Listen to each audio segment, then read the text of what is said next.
Capítulo 1. Nuestra lucha. Que todas las oraciones que ya se han ofrecido sean respondidas abundantemente y con rapidez. Que las oraciones en las que ya nos hemos unido vayan seguidas de más súplicas de este tipo. La parte más memorable de las conferencias pasadas ha sido la santa armonía de la oración con plena fe, y confío en que no estemos decayendo en ese aspecto, sino creciendo aún más fervientemente y prevaleciendo en la intercesión. De rodillas, el creyente es invencible. He estado muy ansioso por este discurso durante muchos meses antes de que llegara la oportunidad de hablar. Les aseguro que este discurso nace de muchas oraciones. Me gustaría poder hablar bien en una ocasión tan digna, en la que se esperaría la mejor entrega.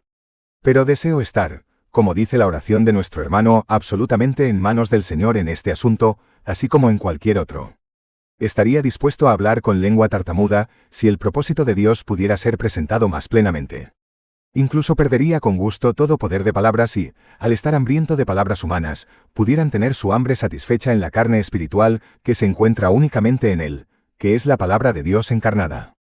Dicho esto, como oradores, les digo que estoy persuadido de que debemos prepararnos cuidadosamente, y debemos tratar de hacer lo mejor posible en el servicio de nuestro gran maestro.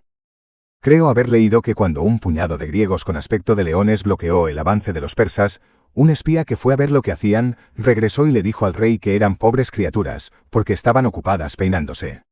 El rey vio las cosas claras cuando se enteró de que aquellos que podían arreglarse el pelo antes de la batalla, habían dado un gran valor a sus cabezas, y por eso no las inclinarían a una muerte cobarde.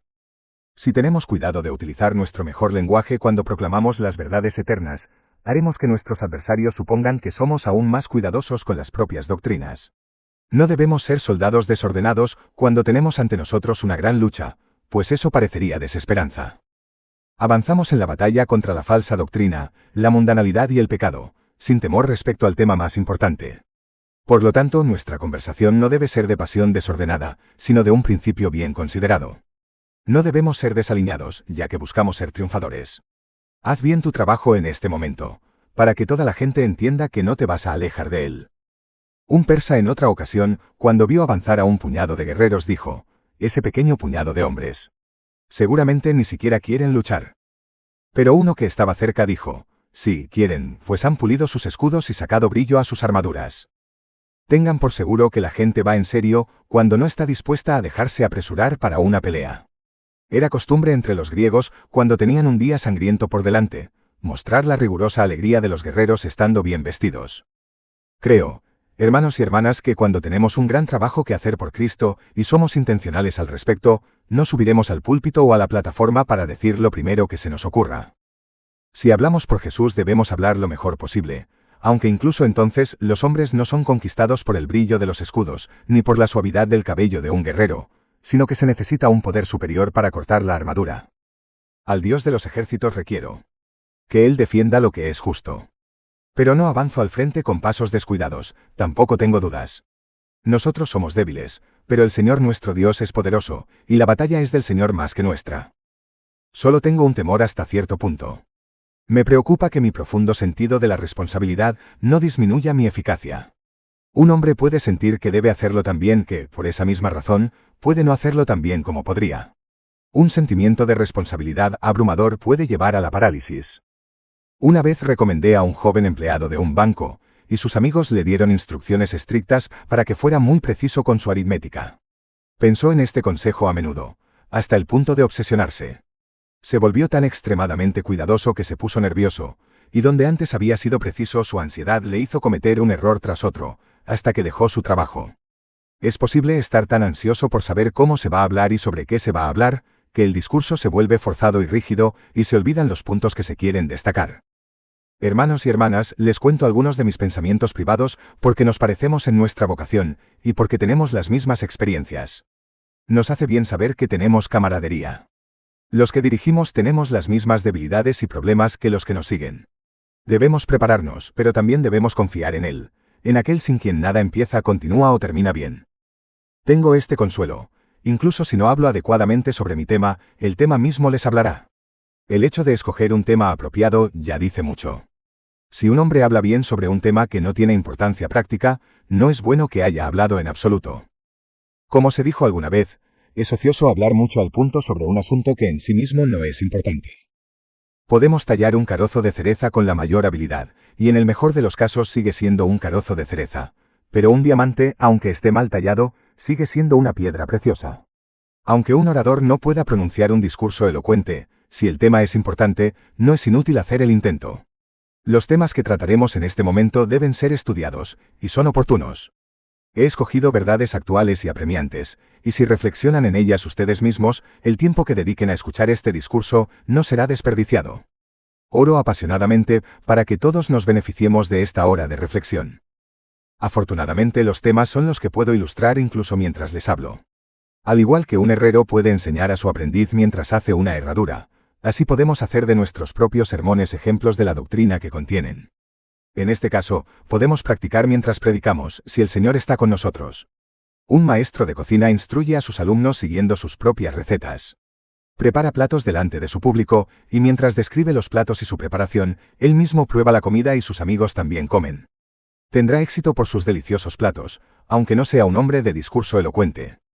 La persona que sirve comida a los demás está más segura de tener éxito que la que solo toca bien un instrumento, y no deja al público más recuerdo que el de un sonido agradable. Si los temas que presentamos a nuestros oyentes son buenos en sí mismos, compensarán nuestra falta de habilidad al presentarlos. Mientras los invitados reciban la carne espiritual, el que sirve la mesa puede alegrarse de ser olvidado. 3 temas. Mis temas tienen que ver con la tarea de nuestra vida, con la cruzada contra el error y el pecado, en la que estamos comprometidos. Espero que cada uno de los presentes lleve la cruz de Cristo en su corazón como una insignia, y prometa actuar con valentía por Cristo y por su cruz, y no estar nunca satisfecho hasta que los enemigos de Cristo sean derrotados y Cristo mismo esté satisfecho. Nuestros padres solían hablar de la causa de Dios y de la verdad, y es por esto que llevamos las armas los pocos contra los muchos, los débiles contra los poderosos. Oh, que nos hallen como buenos soldados de Jesucristo. 3 cosas son de la mayor importancia en este momento, y de hecho siempre han estado y siempre estarán en primera fila para fines prácticos. La primera es nuestro arsenal, nuestra arma, que es la palabra inspirada. La segunda es nuestro ejército, la iglesia del Dios vivo, llamada por Él mismo, que debemos dirigir bajo el mando de nuestro Señor. La tercera es nuestra fuerza, con la que llevamos la armadura y usamos la espada. El Espíritu Santo es nuestro poder para ser y hacer, para sufrir y servir, para crecer y para luchar y vencer. Nuestro tercer tema es de principal importancia, y aunque lo colocamos en último lugar, lo clasificamos en primer lugar. Capítulo 2. Nuestro arsenal. Comenzaremos con nuestro arsenal. Ese arsenal es para mí, en todo caso, y espero que lo sea para cada uno de ustedes, la Biblia. Para nosotros, la Sagrada Escritura es como la torre de David, edificada para armería. 1000 escudos están colgados en ella, todos escudos de valientes. Cantares capítulo 4 versículo 4, RVR 1960. Si queremos armas, debemos venir a buscarlas aquí y solo aquí. Ya sea que busquemos la espada de la ofensiva o el escudo de la defensa, debemos encontrarlo dentro del volumen de la inspiración, la Escritura. Si otros tienen algún otro almacén, confieso de inmediato que yo no tengo ningún otro. No tengo nada más que predicar cuando termino con la Biblia. De hecho, no puedo tener ningún deseo de predicar si no puedo continuar exponiendo los temas que encuentro en estas páginas. ¿Qué otra cosa vale la pena predicar? Hermanos y hermanas, la verdad de Dios es el único tesoro que buscamos, y la Escritura es el único campo en el que cavamos para encontrarla. No necesitamos nada más que lo que Dios ha tenido a bien revelar. Ciertos espíritus errantes nunca están en casa hasta que se alejan. Anhelan algo que creo que nunca encontrarán, ni en el cielo de arriba, ni en la tierra de abajo, ni en el agua bajo la tierra, mientras estén en su actual estado de ánimo. Nunca descansan, porque no tendrán nada que ver con una revelación infalible, y por eso están condenados a vagar por el tiempo y la eternidad y a no encontrar ninguna ciudad permanente. Por el momento se complacen como si estuvieran satisfechos con su último juguete nuevo, pero en pocos meses les divierte romper en pedazos todas las ideas que antes preparaban con cuidado y mostraban con deleite. Suben una colina solo para bajar de nuevo. De hecho, dicen que la búsqueda de la verdad es mejor que la verdad misma. Les gusta más la pesca que los peces, lo cual puede ser muy cierto ya que sus peces son muy pequeños y están muy llenos de espinas. Estos hombres son tan buenos para destruir sus propias teorías como algunos indigentes para rasgarse las vestiduras. Vuelven a empezar muchas veces, siempre están excavando los cimientos de su casa. Deben ser buenos en los comienzos, porque siempre han estado comenzando desde que los conocemos. Son como la cosa rodante ante el torbellino, o son como el mar agitado, que no puede estar quieto, y sus aguas se arrojan cielo y lado, Aunque su nube no es la nube que representaba la presencia divina, siempre se está. Sus tiendas apenas están montadas antes de que sea el momento de levantar las estacas de nuevo. Estos hombres ni siquiera buscan la certeza. Su cielo radica en rehuir toda verdad fija y seguir cualquier voluntad de especulación. Siempre están aprendiendo, pero nunca llegan a conocer la verdad. En cuanto a nosotros, echamos el ancla en el puerto de la palabra de Dios. Aquí está nuestra paz, nuestra fuerza, nuestra vida, nuestro motivo, nuestra esperanza, nuestra felicidad. La palabra de Dios es nuestro ultimátum. Aquí lo tenemos. Nuestro entendimiento grita, lo he encontrado. Nuestra conciencia proclama que aquí está la verdad, y aquí nuestro corazón encuentra un apoyo al que pueden aferrarse todos sus afectos. Así que descansamos satisfechos. La palabra de Dios completa. Si la revelación de Dios no fuera suficiente para nuestra fe, ¿qué podríamos añadirle? ¿Quién puede responder a esta pregunta? ¿Qué podría proponer alguien para añadir a la palabra sagrada? Un momento de reflexión nos llevaría a buscar las palabras más atractivas de los hombres, con la ridícula idea de que podríamos proponer añadirlas a la palabra de Dios. Sería como juntar telas destinadas a ser una pieza sólida. ¿Añadirías trapos a una prenda real? ¿Apilarías la suciedad de las calles en el tesoro de un rey? ¿Unirías los guijarros de la orilla del mar a los diamantes de Golconda? Que creamos y prediquemos algo más que lo que la palabra de Dios nos presenta, me parece totalmente absurdo. Sin embargo, nos enfrentamos a una generación de personas que siempre quieren descubrir un nuevo poder motivador y un nuevo evangelio para sus iglesias. La colcha que cubre su cama no parece ser lo suficientemente larga, y con gusto pedirían prestadas 1 o 2 metros de lana al universalista, al agnóstico o incluso al ateo. Si encontramos alguna fuerza espiritual o poder celestial más allá de lo que se relata en la Biblia, creo que podemos prescindir de ella. Ciertamente debe ser una farsa tan grande que estaremos mejor sin ella. Las escrituras en su propia esfera son como Dios en el universo, todo lo que hay que hacer. Toda la luz y el poder que la mente del hombre puede necesitar en las cosas espirituales se revela en las escrituras. Pero todas las cosas se hacen visibles cuando son expuestas por la luz, pues todo lo que se hace visible es luz. Efesios capítulo 5 versículo 13. Falsa motivación. Oímos hablar de otras motivaciones más allá de las que aparecen en las escrituras, pero creemos que esa fuerza es exagerada. Imaginemos que un tren se descarrila, o tiene un obstáculo que no le permite avanzar de ninguna manera, y llega un equipo de averías. Traen máquinas para mover el gran obstáculo. Al principio, parece que no hay movimiento, la potencia de las máquinas no es suficiente. Pero entonces alguien habla. Un niño pequeño tiene una solución. Grita, «Padre, si no tienen suficiente potencia les prestaré mi caballo balancín para que les ayude». Últimamente nos han ofrecido un número considerable de caballitos de balancín. No han logrado mucho que yo pueda ver, pero prometían mucho. Me temo que su efecto ha sido más bien para el mal que para el bien. Han movido al pueblo al desprecio, y lo han expulsado de los lugares de culto que antes llenaban con gusto. Los nuevos juguetes han sido exhibidos y la gente, después de verlos por un rato, se ha ido a otras jugueterías.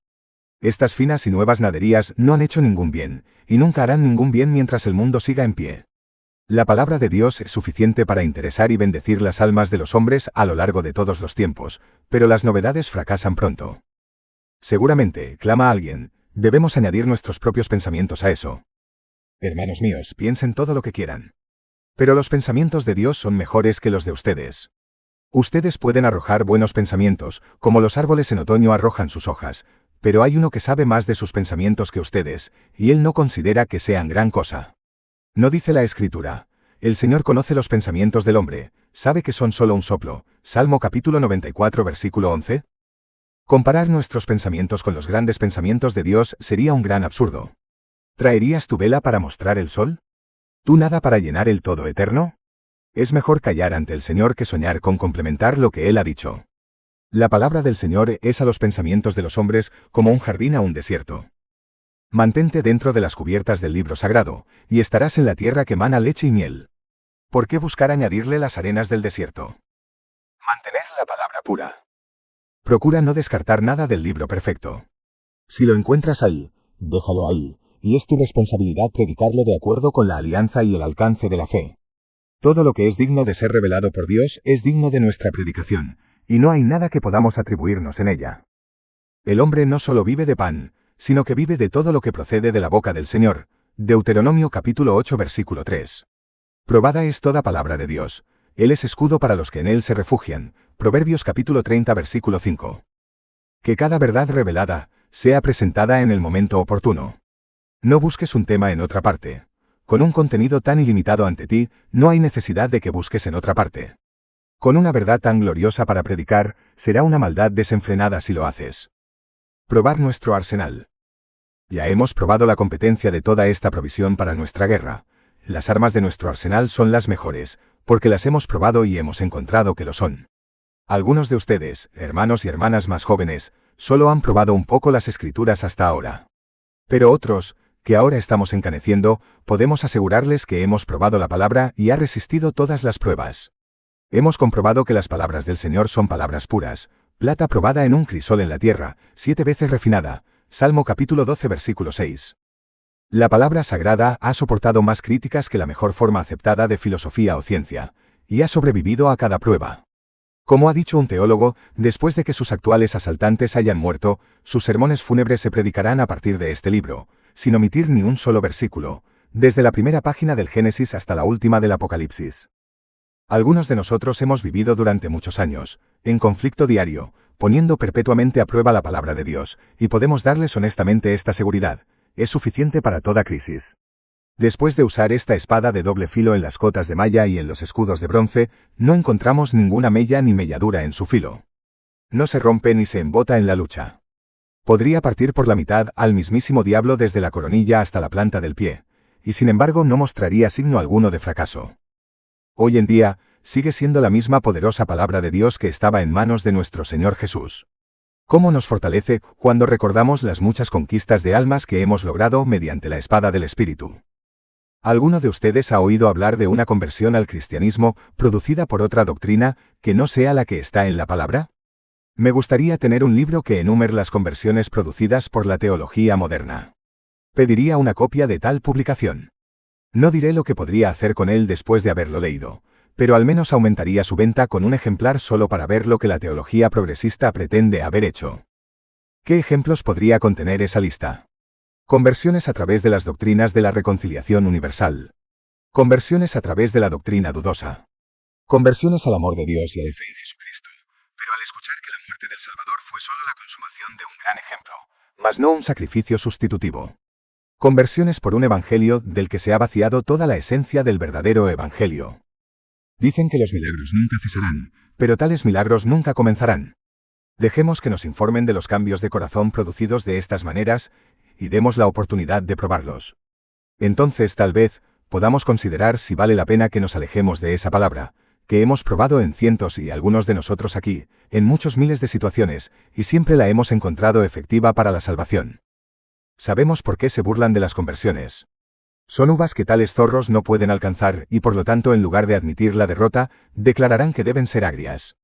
Como creemos en el nuevo nacimiento, y esperamos verlo en miles de casos, nos continuamos aferrando a esa palabra de verdad, por medio de la cual el Espíritu Santo obra la regeneración.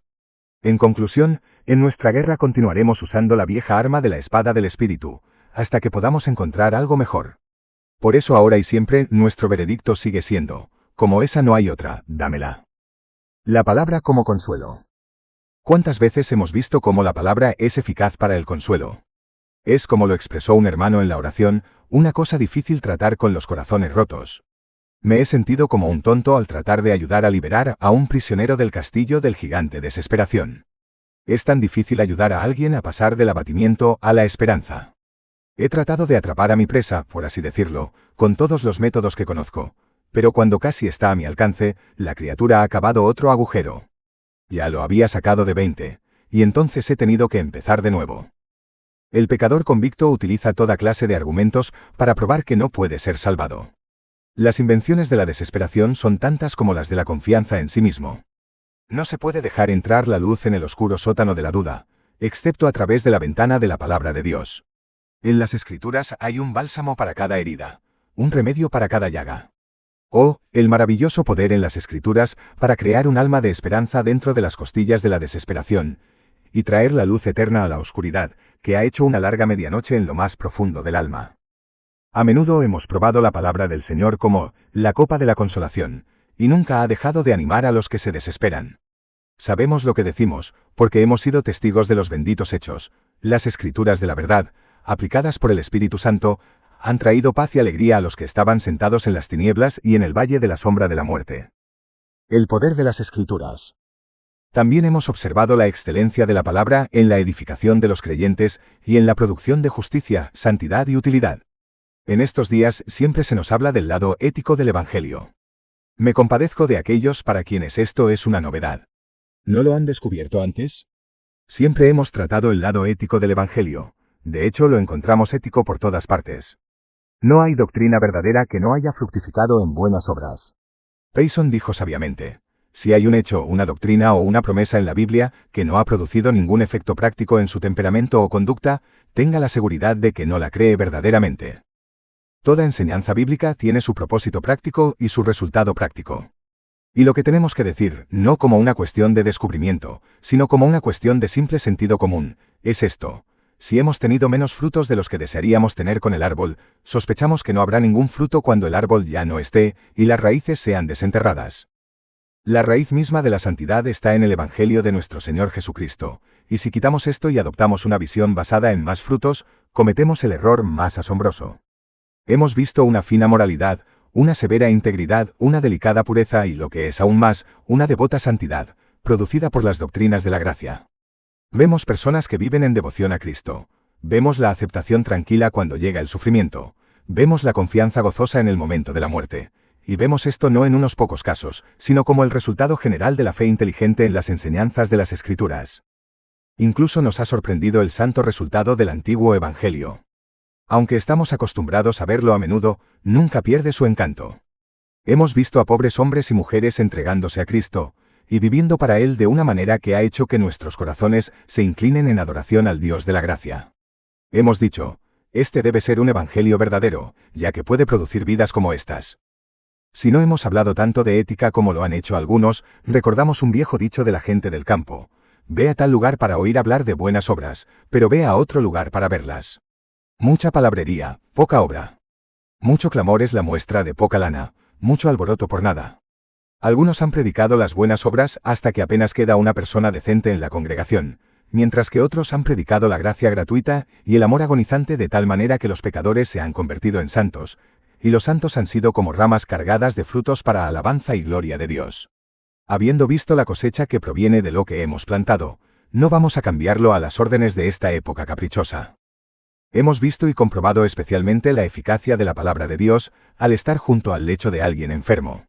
Hace unos días, estuve al lado de uno de nuestros ancianos, que parecía estar muriendo, y fue como el cielo en la tierra hablar con él.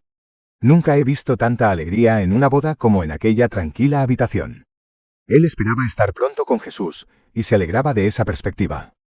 Dijo, no tengo ninguna duda, ni una nube, ningún problema ni necesidad. Ni siquiera tengo un deseo. La doctrina que has enseñado me ha servido para vivir, y ahora me sirve para morir. Me apoyo en la preciosa sangre de Cristo, y es un fundamento firme. Y añadió, qué tontas me parecen ahora todas esas cartas contra el Evangelio. He leído algunas de ellas, y he tomado nota de los ataques a la antigua fe, pero me parecen bastante absurdas ahora que estoy al borde de la eternidad. ¿Qué podría hacer esa nueva doctrina por mí ahora? Salí de mi conversación muy fortalecido y lleno de gozo por el testimonio del buen hombre, y más aún, me sentí personalmente reconfortado porque era la palabra que yo mismo había predicado constantemente la que había sido una bendición para mi amigo. Si Dios había utilizado el mensaje a través de un instrumento tan pobre como yo, sentí que la palabra misma debía ser buena con seguridad. Nunca me siento tan feliz en medio de todos los gritos de celebración juvenil como en un día en que escucho el testimonio agonizante de alguien que descansa en el Evangelio eterno de la gracia de Dios. El asunto crucial, como se ve en el lecho de muerte, es la verdadera prueba cuando la situación ya es inevitable. Predica aquello que permita a los hombres enfrentarse a la muerte sin miedo, y no predicarás más que el viejo Evangelio. Hermanos y hermanas, nos vestiremos con lo que Dios nos ha provisto en la armería de la palabra inspirada, porque cada arma en ella ha sido probada y comprobada de muchas maneras, y nunca nos ha fallado ninguna parte de nuestra armadura. Además, siempre nos mantendremos en la palabra de Dios, porque hemos tenido experiencia de su poder en nosotros mismos. No fue hace tanto tiempo como para que hayas olvidado cómo, como un martillo, la palabra de Dios rompió tu corazón de piedra y derribó tu obstinada voluntad. Por la palabra del Señor fuiste llevado a la cruz y consolado por la reconciliación que ofrece Cristo, cuyo sacrificio paga la pena del pecado y restaura nuestra relación con Dios. Esa palabra sopló una nueva vida en ti, y cuando por primera vez supiste que eras un hijo de Dios, sentiste el poder edificante del Evangelio recibido por la fe. El Espíritu Santo llevó a cabo tu salvación a través de las Sagradas Escrituras. Estoy seguro de que tu conversión se debe a la palabra del Señor, pues solo esta es perfecta para restaurar el alma. Salmo capítulo 19 versículo 7. Quienquiera que haya sido la persona que lo dijo, o cualquiera que haya sido el libro en el que lo leíste, no fue la palabra de un hombre, ni los pensamientos de un hombre sobre la palabra de Dios, sino la palabra misma que te hizo conocer la salvación en el Señor Jesús. No fue el razonamiento humano, ni el poder del discurso elocuente, ni el poder de la persuasión moral, sino la omnipotencia, la autoridad todopoderosa del Espíritu aplicando la palabra misma, lo que te dio descanso y paz y gozo al creer. Nosotros mismos somos trofeos del poder de la espada del Espíritu. Él nos lleva triunfantes a todo lugar, los cautivos voluntarios de su gracia. Nadie debería sorprenderse de que permanezcamos cerca de Él. ¿Cuántas veces desde la conversión la Sagrada Escritura lo ha sido todo para ti? Supongo que tienes tus momentos de debilidad. Pero, no has sido restaurado por la preciosa medicina de la promesa de aquel que es fiel. Un pasaje de la Escritura aplicado rápidamente al corazón acelera el corazón débil a una acción poderosa. Los hombres hablan de aguas que reaniman los espíritus y de tónicos que fortalecen el estado de salud y la mente de una persona, pero la palabra de Dios ha sido más que esto para nosotros, más veces de las que podemos contar. En medio de tentaciones agudas y fuertes, de pruebas feroces y amargas, la palabra del Señor nos ha preservado. En medio de desalientos que frenaron nuestras esperanzas y de decepciones que hirieron nuestros corazones, nos hemos sentido fuertes para actuar y soportar, porque las seguridades de ayuda que encontramos en nuestras Biblias nos han aportado una energía secreta e inconquistable. La palabra vivifica. Hermanos y hermanas, hemos experimentado el impulso que la palabra de Dios puede darnos, la elevación hacia Dios y el cielo. Si empiezan a estudiar libros contrarios a la palabra inspirada de Dios, ¿no son conscientes de que se deslizan hacia abajo? He conocido algunos a quienes tal lectura ha sido como un hedor nocivo que los rodea con el sudor frío y pegajoso de la muerte. Sí, y puedo añadir que renunciar a la lectura de la Biblia por la lectura de incluso buenos libros, pronto traería un hundimiento consciente del alma. ¿No has descubierto que incluso los libros decentes pueden ser para ti como una tierra plana a la que mirar hacia abajo, en lugar de una cumbre a la que podrías aspirar? Hace tiempo que has llegado a su nivel, y no llegas más alto leyéndolos. Es inútil dedicarles un tiempo precioso. ¿Alguna vez les sucedió esto a ustedes con la Biblia? ¿Alguna vez te elevaste por encima de sus enseñanzas más sencillas y sentiste que tendían a arrastrarte hacia abajo? Nunca. En la medida en que tu mente se satura con la Sagrada Escritura, eres consciente de que te eleva y te lleva hacia arriba como si estuvieras sobre las alas de las águilas. Rara vez se baja de una lectura bíblica solitaria sin sentir que se ha acercado a Dios.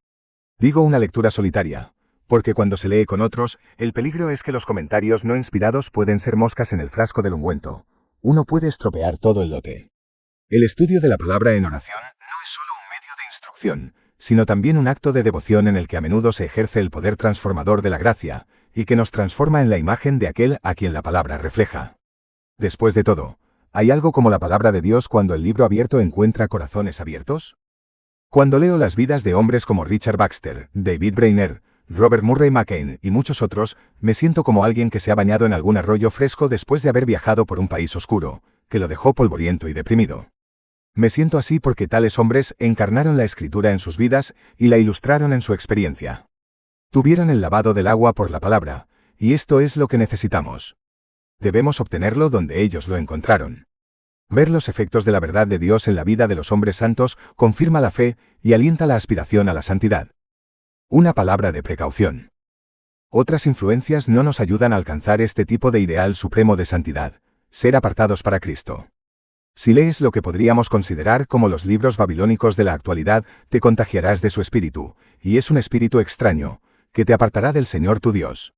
También puedes experimentar un gran daño de los teólogos que pretenden hablar el dialecto de Jerusalén, el lenguaje del pueblo de Dios, pero su discurso es como el de Asdod, el lenguaje de los extranjeros que no son seguidores de Dios. Estos confundirán tu mente y corromperán tu fe. Es posible que un libro que es excelente en su mayor parte, pero que tiene un contenido un poco contaminado, te haga más daño que un libro completamente malo. Ten cuidado, porque los libros de este tipo salen de la imprenta como nubes de langostas. Gálatas capítulo 5 versículo 9, advierte sobre la falsa enseñanza, comparándola con el funcionamiento de la levadura, cuando dice que un poco de levadura fermenta toda la masa. En estos días, apenas se puede encontrar un libro que esté libre de la levadura moderna, y la menor partícula de ella fermenta hasta producir la más salvaje inexactitud. Al leer libros del Nuevo Orden, aunque no aparezca ninguna falsedad palpable, eres consciente de que se te está dando un giro y una sensación de hundimiento en tu espíritu. Por lo tanto, estate en guardia. Pero con tu Biblia puedes sentirte siempre a gusto. Allí cada aliento de cada parte de ella trae vida y salud. Si te mantienes cerca del libro inspirado, no puedes sufrir ningún daño. En otras palabras, estás en la fuente de todo bien moral y espiritual. Este es el alimento apropiado para el pueblo de Dios. Este es el pan que nutre la vida más elevada. Una fuente inagotable para estudiar. Después de predicar el Evangelio durante 40 años, y después de imprimir los sermones que he predicado durante más de 36 años, llegando ahora al número de 2200 en sucesión semanal, tengo el justo derecho de hablar sobre la plenitud y la riqueza de la Biblia como libro de predicación. Hermanos y hermanas, es inagotable. No surgirá ninguna cuestión sobre la frescura si nos mantenemos cerca del texto del libro sagrado. No debería ser difícil encontrar temas totalmente distintos a los que hemos enseñado antes. La variedad es tan infinita como la plenitud. Una larga vida no nos bastará para recorrer las orillas de este gran continente de luz. En los 40 años de mi propio ministerio, solo he tocado el dobladillo del manto de la verdad divina, pero qué virtud ha brotado de él. La palabra es como su autor, infinita e inconmensurable, sin fin. Si fuera ordenada para ser predicada por toda la eternidad, tendría suficiente material en sus manos para igualar las demandas eternas. Hermanos y hermanas, ¿tendremos cada uno un púlpito en algún lugar de los planetas? ¿Tendremos una iglesia de millones de personas? ¿Tendremos voces lo suficientemente fuertes como para llegar todas las atentas constelaciones? ¿Seremos testigos del Señor de la Gracia ante miríadas de mundos que se maravillarán al oír hablar del Dios encarnado? ¿Estaremos rodeados de mentes puras que indagan y escudriñan el misterio de la aparición de Dios en la carne? ¿Desearán los mundos no caídos ser instruidos en el glorioso Evangelio del Dios bendito? ¿Tendrá cada uno de nosotros nuestra propia historia que contar sobre nuestra experiencia del amor infinito? Creo que sí, ya que el Señor nos ha salvado a fin de que la infinita sabiduría de Dios sea ahora dada a conocer por medio de la Iglesia a los principados y potestades en las regiones celestiales. Efesios capítulo 3 versículo 10. Si esto es así, nuestras Biblias serán suficientes por siglos para nuevos temas cada mañana y para cantos y sermones frescos por siempre. Conociendo la palabra. Estamos decididos, pues, ya que tenemos este arsenal suministrado para nosotros por el Señor, y ya que no queremos ningún otro, a usar solo la palabra de Dios y a usarla con mayor energía. Estamos decididos, y espero que no haya oposición entre nosotros, a conocer mejor nuestras Biblias. ¿Conocemos el volumen sagrado la mitad de lo que deberíamos conocerlo? ¿Nos hemos esforzado por adquirir tantos conocimientos de la palabra de Dios como los que muchos expertos han obtenido sobre un clásico favorito?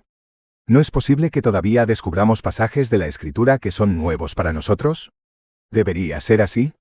¿Hay alguna parte de lo que el Señor ha escrito que nunca hayas leído?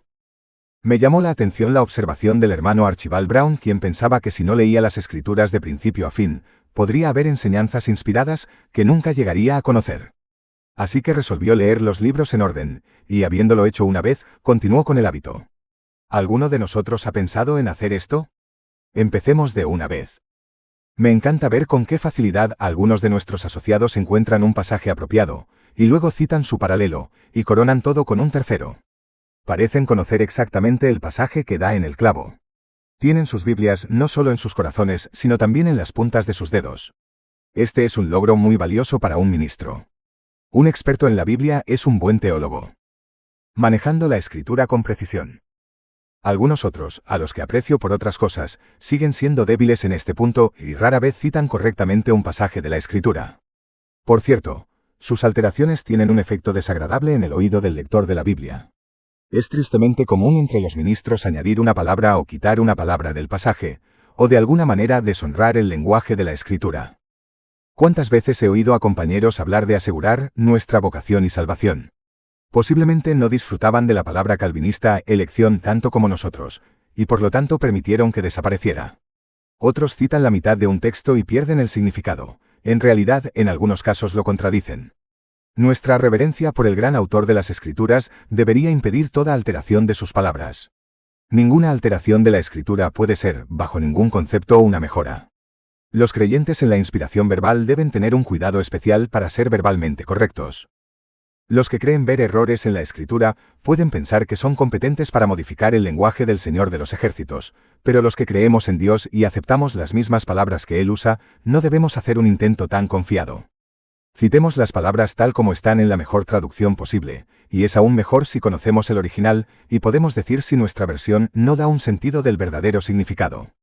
¿Cuántos problemas pueden surgir de una alteración accidental de la palabra? Bienaventurados los que están de acuerdo con la enseñanza divina y reciben su verdadero sentido, tal como el Espíritu Santo les enseña. Oh, que conozcamos a fondo el espíritu de la Sagrada Escritura, bebiéndolo hasta que estemos saturados de él. Esta es la bendición que nos proponemos obtener. Creyendo en la Escritura. Por la gracia de Dios nos proponemos creer más intensamente en la palabra de Dios. Hay formas de creer y hay niveles de creer.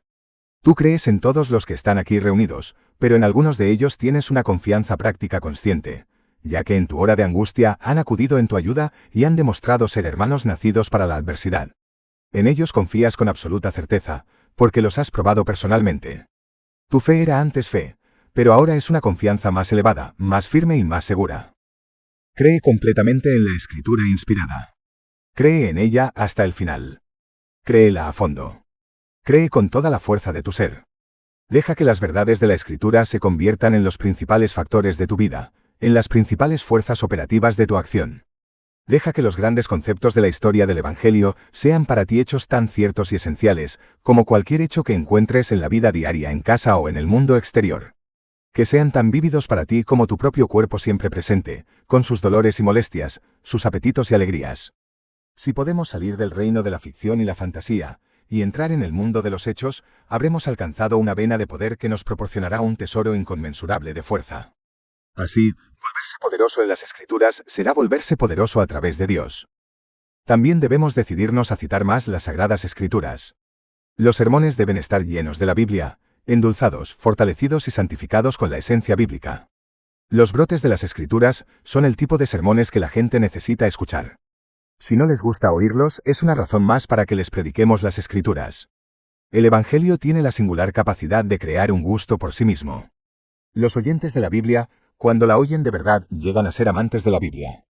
El mero encadenamiento de textos es una forma pobre de hacer sermones, aunque algunos lo han intentado, y no dudo que Dios los haya bendecido, ya que hicieron lo mejor que pudieron. Es mucho mejor encadenar textos que verter los pobres pensamientos propios en un diluvio. Al menos habrá algo en lo que pensar y recordar si citamos la Santa Palabra. Con nuestros propios pensamientos, puede que no haya nada que pensar y recordar. Los textos de la Escritura no necesitan ser encadenados, pueden ser incluidos apropiadamente para dar agudeza y un punto a un sermón. Serán la fuerza del sermón. Nuestras propias palabras son meras balas de papel comparadas con el tiro de fusil de la palabra. La Escritura es la conclusión de todo el asunto. No hay discusión después de descubrir que está escrito. En gran medida, en los corazones y las conciencias de nuestros oyentes, el debate ha terminado cuando el Señor ha hablado. Así dice el Señor es el fin de la discusión para las mentes cristianas, e incluso el impío no puede resistir la Escritura sin resistir al Espíritu que la escribió. Hablaremos bíblicamente si queremos convencer a nuestros oyentes. La palabra de Dios solamente. Además, estamos decididos a no predicar más que la palabra de Dios. Lo que separa a la multitud de escuchar el Evangelio es en gran parte el triste hecho de que no siempre es el Evangelio lo que escuchan si van a los lugares de culto. Todo lo demás se queda corto para lo que sus almas necesitan. ¿Has oído hablar del rey que hacía una serie de grandes fiestas e invitaba a mucha gente semana tras semana? Tenía un número de sirvientes a los que designaba para servir su mesa, y estos servían en los días asignados y hablaban con la gente. Pero de alguna manera, después de un tiempo, el grueso de la gente no acudía a las fiestas. Cada vez acudían menos, y la mayoría de los ciudadanos daban la espalda a los banquetes. El rey preguntó y descubrió que la comida que proporcionaba no parecía satisfacer a los asistentes a los banquetes, por lo que estos dejaron de acudir. Decidió examinar las mesas y las carnes que se servían en ellas. Se dio cuenta de que aunque tenía abundantes provisiones y muchas piezas para servir, muchas de ellas nunca salían de sus almacenes. Miró la comida y dijo, «¿Pero cómo es esto? ¿Cómo han llegado estas comidas hasta aquí? Yo no las he proporcionado. Mis bueyes y mis crías fueron cortados, y sin embargo aquí no tenemos carne de ganado cebado, sino carne dura de ganado magro y hambriento». Aquí hay huesos, pero ¿dónde están la grasa y el tuétano? El pan también es vasto, mientras que el mío estaba hecho del mejor trigo. El vino está mezclado con agua, y el agua no es de un pozo puro. Uno de los que estaban al lado respondió y dijo: Oh rey, pensamos que el pueblo se excedería con el tuétano y la grasa, y por eso les dimos hueso y cartílago. También pensamos que se cansarían del mejor pan blanco, y por eso horneamos un poco en nuestras casas. La opinión de los educados es que nuestra provisión es más adecuada para estos tiempos que la que vuestra majestad prescribió hace tanto tiempo. En cuanto al sedimento de los vinos, los gustos de la gente en estos días han cambiado, y el agua pura es tan transparente que es una bebida demasiado ligera para los hombres que están acostumbrados a beber del río de Egipto, que tiene un sabor a barro de las montañas de la luna. Entonces el rey supo por qué el pueblo no acudió al banquete. ¿Es esto similar a la razón por la que ir a la casa de Dios se ha convertido en algo tan desagradable para gran parte de la población? Yo creo que sí. Han estado los siervos de nuestro Señor picando sus propias piezas y trozos contaminados para hacer un producto barato de carne picada por ellos mismos para las gentes, y entonces la gente deja de venir. Escuchen el resto de la parábola. Despejen las mesas, gritó el rey indignado. Echad esa basura a los perros. Traed los asados de ternera y presentad mi comida real. Quitad esas cosas inútiles de la sala, y ese pan contaminado de la mesa, y deshaceos del agua del río fangoso. Así lo hicieron, y si mi parábola es correcta, muy pronto corrió el rumor por las calles de que se iban a servir verdaderos manjares reales. La gente acudió en masa al palacio, y el nombre del rey se hizo muy grande en toda la tierra. Probemos el plan. Quizá pronto nos regocijemos al ver el banquete de nuestro maestro lleno de invitados. Estamos decididos, pues, a utilizar más que nunca lo que Dios nos ha proporcionado en este libro, pues estamos seguros de su inspiración. Permítanme repetirlo. Estamos seguros de su inspiración. Notarán que hay quienes frecuentemente atacan como si fueran contra una parte de la inspiración verbal de la escritura. La forma elegida es una mera estratagema. La inspiración verbal es el presunto objetivo del ataque, pero el ataque se dirige realmente a la inspiración misma. No hay que leer mucho en uno de sus ensayos antes de encontrar que la persona que comenzó impugnando una teoría de la inspiración que ninguno de nosotros ha sostenido nunca, terminará mostrando su jugada, y esa mano hace la guerra a la propia inspiración. Ahí está el verdadero punto. No nos importa mucho ninguna teoría de la inspiración, de hecho no tenemos ninguna. Para nosotros, la completa inspiración verbal de la Sagrada Escritura es un hecho y no una hipótesis. Es una pena teorizar sobre un tema profundamente misterioso que hace que un argumento se base en la creencia particular o en la fantasía. Cree en la inspiración de la Escritura, y créela en el sentido más intenso. No creerás en una inspiración más verdadera y completa de la que realmente existe. Es probable que nadie se equivoque al ir en esa dirección, aunque el error sea posible. Si adoptan teorías que despojan de una porción aquí y niegan autoridad a un pasaje allá, finalmente no les quedará ninguna inspiración que sea digna de su nombre. La infalible palabra. Si este libro no es infalible, ¿dónde encontraremos la infalibilidad? Hemos abandonado al Papa, porque ha metido la pata a menudo y terriblemente, pero no lo sustituiremos por una horda de pequeños papas recién salidos de la universidad. ¿Son infalibles estos correctores de las Escrituras, expertos textuales, para que los sigamos? ¿Es cierto que nuestras Biblias no tienen razón, sino que los expertos deben tenerla? La plata antigua debe ser depreciada, pero a la plata alemana que se pone en su lugar, se le debe asignar el valor del oro. Los jóvenes que acaban de leer la última novela, corrigen las ideas de sus padres, que eran hombres de peso y carácter. Las doctrinas que produjo la generación más piadosa que jamás haya existido sobre la faz de la tierra, son escudriñadas como puras tonterías. Nada es tan detestable para estas personas como lo que tiene olor a puritanismo. Los jóvenes levantan la nariz al oír la palabra puritano. Aunque si los puritanos estuvieran aquí de nuevo, no se atreverían a tratarlos con tanto desprecio, pues si los puritanos lucharon, pronto fueron conocidos como Ironsides, y su líder difícilmente podría ser llamado tonto, incluso por aquellos que lo estigmatizaron como tirano. Seguramente no diríamos que Oliver Cromwell y los hombres que estaban con él eran todos unos débiles mentales, ¿verdad? Es extraño que estos sean alabados hasta el cielo por los mismos hombres que ridiculizan a sus verdaderos sucesores, creyentes de la misma fe. Pero, ¿dónde se encuentra la infalibilidad? El abismo dice, no está en mí, Job capítulo 28 versículo 14.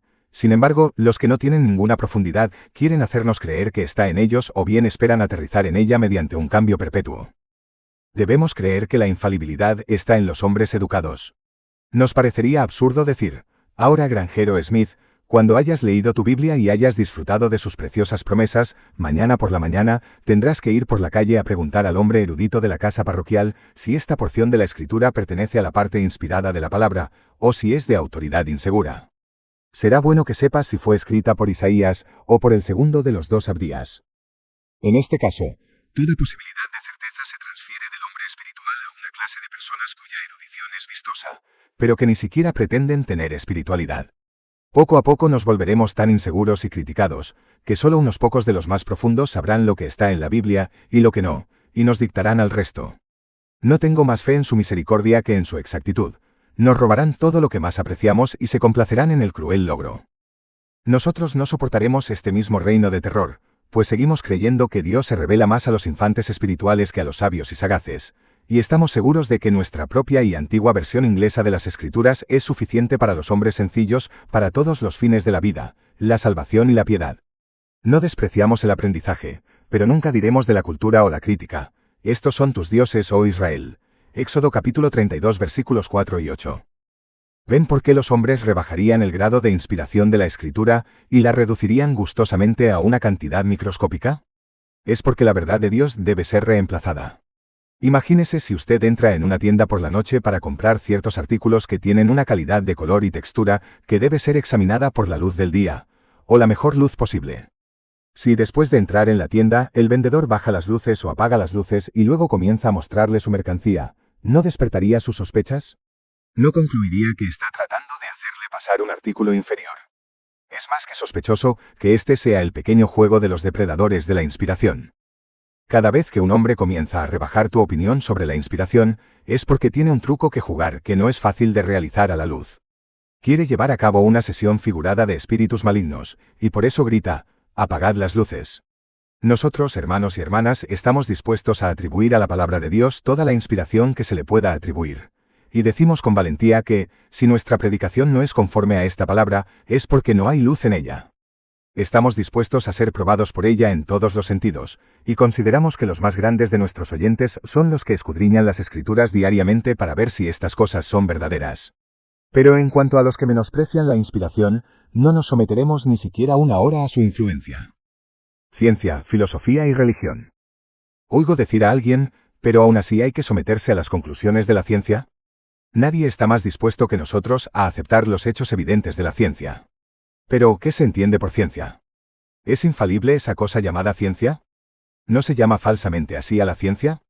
La historia de esa ignorancia humana que se llama a sí misma filosofía es absolutamente idéntica a la historia de los necios, excepto en lo que se separa en la necedad. Si otro Erasmo se levantara y escribiera la historia de la necedad, tendría que dar varios capítulos a la filosofía y a la ciencia, y esos capítulos serían más reveladores que cualquier otro. Yo mismo no me atrevería a decir que los filósofos y los científicos son generalmente tontos, pero les daría libertad para hablar unos de otros, y al final diría, señores, son ustedes menos elogiosos entre sí de lo que yo hubiera sido.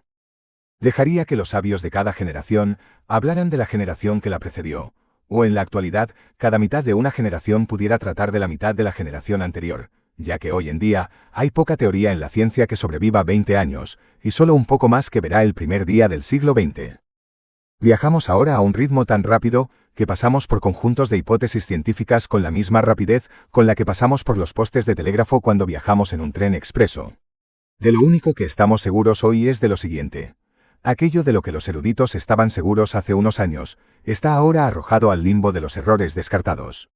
Creo en la ciencia, pero no en lo que hoy día se llama ciencia. Ningún hecho probado en la naturaleza se opone a la revelación. No podemos conciliar las bonitas especulaciones de los que hacen afirmaciones grandiosas con las verdades de la Biblia, y no lo haríamos aunque pudiéramos. Me siento como el hombre que dijo, puedo entender hasta cierto punto cómo estos grandes hombres han averiguado el peso de las estrellas y sus distancias entre sí, e incluso cómo mediante el espectroscopio han descubierto los materiales de los que están compuestas. Pero no puedo adivinar cómo han averiguado sus nombres. Estoy de acuerdo. La parte fantasiosa de la ciencia, que tantos aprecian, es la que no aceptamos. Esa es la parte importante de la ciencia para muchos, esa parte que es una mera conjetura, por la que los adivinos luchan con uñas y dientes. La mitología de la ciencia es tan falsa como la de los paganos, pero esto es lo que algunos convierten en un dios. Vuelvo a decir en lo que respecta a sus hechos, que la ciencia nunca está en conflicto con las verdades de la Sagrada Escritura, pero las deducciones apresuradas extraídas de esos hechos y las invenciones clasificadas como hechos se oponen a la Escritura, necesariamente porque la falsedad no está de acuerdo con la verdad. Dos clases de personas han producido grandes males, y sin embargo ninguna de ellas merece ser considerada como juez en la materia. Ambas están descalificadas. Es esencial que un árbitro conozca ambos lados de una cuestión, y ninguno de ellos tiene suficiente información para discernir nada. El primero es el científico no religioso. ¿Qué sabe él sobre la religión? ¿Qué puede saber? Está fuera de la cancha cuando la pregunta es si la ciencia está de acuerdo con la religión. Evidentemente, el que responda a esta pregunta debe conocer las dos caras de la pregunta. El segundo es un hombre mejor, pero capaz de causar aún más problemas. Me refiero al cristiano no científico, que se complica la cabeza para conciliar la Biblia con la ciencia. Es mejor que la deje en paz y no empiece a manipularla. El error cometido por tales hombres ha sido que al tratar de resolver una dificultad, han torcido la Biblia o contorsionado la ciencia. Pronto se ha visto que la solución es errónea, y entonces oímos el grito de que la Escritura ha sido derrotada. No es así, no es así. Solo se le ha quitado el brillo mundano. He aquí un ejemplo de un buen hermano que escribe un libro maravilloso para demostrar que los 6 días de la creación representan 6 grandes períodos geológicos, y muestra cómo los estratos geológicos y los organismos que hay en ellos siguen en gran medida el orden del relato de la creación del Génesis. Puede que sea así, o puede que no lo sea, pero si dentro de poco alguien demostrara que los estratos no siguen ese orden, ¿cuál sería mi respuesta? Diría que la Biblia no dice que así sea. La Biblia dice que en el principio creó Dios los cielos y la tierra, Génesis capítulo 1 versículo 1. Eso deja cualquier longitud de tiempo para sus edades de fuego y sus edades de hielo, y todo eso antes de la creación de la edad actual del hombre. Entonces llegamos a los 6 días en los que el Señor hizo los cielos y la tierra, y descansó en el séptimo día. No se dice nada sobre largas edades de tiempo, sino que por el contrario se dice en Génesis 1, y fue la tarde y fue la mañana, un día, y fue la tarde y fue la mañana, el segundo día y así sucesivamente. No estoy exponiendo aquí ninguna teoría, sino simplemente diciendo que, si el gran libro de nuestro amigo es todo un disparate, la Biblia no es responsable de ello. Es cierto que su teoría tiene una apariencia de apoyo por el paralelismo que hace entre la vida orgánica de las edades y la de los 7 días, pero esto puede explicarse por el hecho de que Dios suele seguir un cierto orden, ya sea que trabaje en períodos largos o cortos. No lo sé, y no me importa mucho la cuestión, pero quiero decir que, si destrozas una explicación, no debes imaginar que has dañado la verdad en las escrituras que parecía requerir la explicación. Solo han quemado las empalizadas de madera, muros hechos con postes de madera, con las que hombres bien intencionados pensaron en proteger una fortaleza impenetrable que no necesitaba tal defensa. En la mayoría de los casos es mejor dejar una dificultad donde está, en lugar de crear otra dificultad con nuestra teoría. ¿Por qué hacer un segundo agujero en la tetera para arreglar el primero? Especialmente cuando el primer agujero no está ahí, y no necesita ser reparado. Cree en la ciencia todo lo que esté demostrado, no te vendrá de más. No debes temer que tu fe se vea sobrecargada. Y luego cree todo lo que está claramente en la palabra de Dios, ya sea que se pruebe con evidencia externa o no. No se necesita ninguna prueba cuando Dios habla. Si Él lo ha dicho, esto es evidencia suficiente. Pero se nos dice que debemos renunciar a una parte de nuestra teología anticuada para salvar el resto. Estamos en un carruaje que viaja por las estepas llanuras de pasto de Rusia. El cochero conduce furiosamente los caballos, pero los lobos están cerca de nosotros. Ahí están. ¿No ves sus ojos de fuego? El peligro es acuciante. ¿Qué debemos hacer? Se propone que echemos a un niño o dos. Para cuando se hayan comido al bebé, habremos avanzado un poco, pero si nos alcanzan de nuevo, ¿entonces qué? Pues valiente, echa a tu mujer. Un hombre renunciará a todo lo que tiene por su vida. Renunciará a casi todas las verdades con la esperanza de salvar una. Arroja la inspiración y deja que los críticos la devoren. Arroja la elección y todo el viejo calvinismo. Esto será un delicioso festín para los lobos, y los caballeros que nos dan el sabio consejo se alegrarán de ver las doctrinas de la gracia arrancadas miembro a miembro. Tira la depravación natural, el castigo eterno y la eficacia de la oración. Hemos aligerado el carro maravillosamente. Ahora, otra gota. A sacar el gran sacrificio. Termina con la expiación. Hermanos y hermanas, este consejo es villano y asesino. Escaparemos de estos lobos con todo, o nos perderemos con todo. Será la verdad, toda la verdad y nada más que la verdad o nada. Nunca debemos intentar salvar la mitad de la verdad desechando cualquier parte de ella. El sabio consejo que se nos ha dado implica una traición a Dios y una decepción para nosotros mismos. Nos quedaremos con todo o con nada. Tendremos una Biblia completa o nada. Se nos dice que si renunciamos a algo, los adversarios también renunciarán a algo, pero no nos importa lo que hagan, pues no les tememos en lo más mínimo. No son los conquistadores imperiales que se creen. No pedimos ninguna parte de su insignificancia. Somos de la opinión del guerrero al que le ofrecieron regalos para comprarlo, y le dijeron que si aceptaba tanto oro o territorio, podría volver a casa triunfante y gloriarse de su fácil ganancia. Pero él dijo, los griegos no dan importancia a las concesiones. No encuentran su gloria en los regalos, sino en el botín. Con la espada del Espíritu mantendremos toda la verdad como nuestra, y no aceptaremos una parte de ella como una concesión de los enemigos de Dios. Mantendremos la verdad de Dios como la verdad de Dios, y no la estaremos reteniendo porque la mente filosófica consienta que lo hagamos. Si los científicos están de acuerdo en que creamos una parte de la Biblia, no les agradecemos nada, la creemos estén o no de acuerdo. Su acuerdo no tiene más importancia para nuestra fe que el consentimiento de un francés para que el inglés tenga Londres, o el consentimiento del topo para que el águila vea. Con Dios de parte de nosotros, no cesaremos en este regocijo, sino que mantendremos toda la verdad revelada, incluso hasta el final. Pero ahora, hermanos y hermanas, mientras discuto esta primera parte de mi tema, tal vez con demasiada extensión, les digo que creyendo esto, aceptamos la obligación de predicar todo lo que vemos que está en la palabra de Dios, hasta donde lo vemos. No queremos omitir voluntariamente ninguna porción de toda la revelación de Dios, pero anhelamos poder decir al final, no hemos rehuido a anunciarles todo el consejo de Dios. ¿Qué problema puede surgir si dejamos fuera alguna porción de la verdad o ponemos un elemento extraño? Todos los hombres buenos no estarán de acuerdo conmigo cuando digo que la adición del bautismo infantil a la palabra de Dios, porque ciertamente no está allí, está llena de problemas.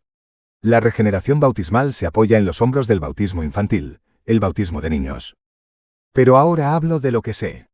He recibido cartas de misioneros, no bautistas sino wesleyanos y congregacionalistas, que me han dicho, desde que estamos aquí, no mencionaré las localidades para no meter a los buenos hombres en problemas, encontramos una clase de personas que son hijos de antiguos conversos y que han sido bautizados, y por lo tanto son llamados cristianos, pero no son ni un ápice mejor que los paganos que los rodean. Parecen pensar que son cristianos por su bautismo, y al mismo tiempo, los paganos piensan que son cristianos y sus malas vidas son un escándalo perpetuo y un terrible tropiezo. En muchos casos, esto es cierto. Solo utilizo el hecho como ilustración. Pero supongamos que se trata de algún otro error inventado o de alguna gran verdad descuidada.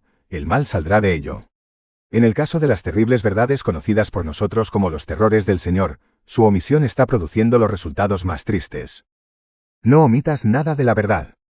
Un buen hombre que no enseña exactamente la verdad sobre este grave tema, sin embargo, ha escrito muy fielmente una y otra vez a los periódicos para decir que la gran debilidad del púlpito moderno es que ignora la justicia de Dios y el castigo del pecado. Su testimonio es verdadero, y el mal que indica es inmensamente grande. No se pueden omitir esas partes de la verdad, que son tan oscuras y solemnes, sin debilitar la fuerza de todas las demás verdades que se predican. Si las dejamos fuera, le quitaríamos a las verdades que se refieren a la salvación de la ira venidera su brillo, y su importancia urgente.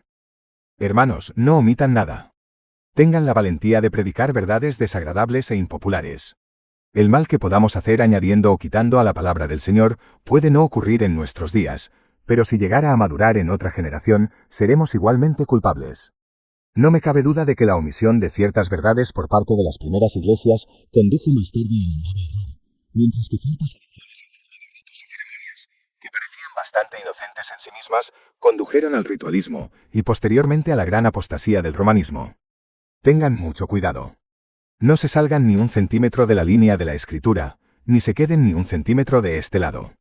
Manténganse en la línea recta de la palabra de Dios, hasta donde el Espíritu Santo les ha enseñado, y no retengan nada de lo que Él ha revelado. No sean tan audaces como para abolir las dos ordenanzas que el Señor Jesús ha ordenado, aunque algunos se han aventurado a abolirlas. Tampoco deben exagerar esas ordenanzas hasta convertirlas en canales preordenados de gracia, como otros han hecho ilógicamente. Manténganse fieles a la revelación del Espíritu. Recuerden que tendrán que dar cuenta, y esa cuenta no será con alegría si han jugado falsamente con la verdad de Dios. Recuerda la historia de Gilipo, el general espartano del siglo V AC, a quien Lisandro le confió bolsas de oro para que las llevara a las autoridades de la ciudad. Esas bolsas estaban atadas por la boca y luego selladas. Filipo pensó que si cortaba las bolsas por el fondo, podría sacar algunas de las monedas, para luego coser cuidadosamente el fondo de nuevo sin romper los sellos. Nadie sospecharía que faltaba oro. Para su horror y sorpresa, cuando se abrieron las bolsas, había una nota en cada una de ellas en la que se indicaba la cantidad que debía contener. Así es como fue descubierto. La palabra de Dios tiene cláusulas que se verifican a sí mismas en ella, de modo que no puedes huir con una parte de ella sin que el resto te acuse y te condene. ¿Cómo responderás en el día del juicio si has añadido o quitado algo a la palabra del Señor? No estoy aquí para decidir lo que debes considerar como la verdad de Dios, y si difiero contigo o tú conmigo, no diferiremos mucho si somos igualmente honestos, directos y temerosos de Dios. El camino hacia la paz no consiste en disfrazar las convicciones, sino en expresarlas honestamente en el poder del Espíritu Santo. Una palabra más. Aceptamos la obligación de predicar todo lo que está en la palabra de Dios de manera definitiva y clara. ¿No es cierto que muchos predican una verdad abierta indefinidamente y manejan la palabra de Dios con engaño? Alguien podría unirse a su ministerio durante años y no saber lo que creen.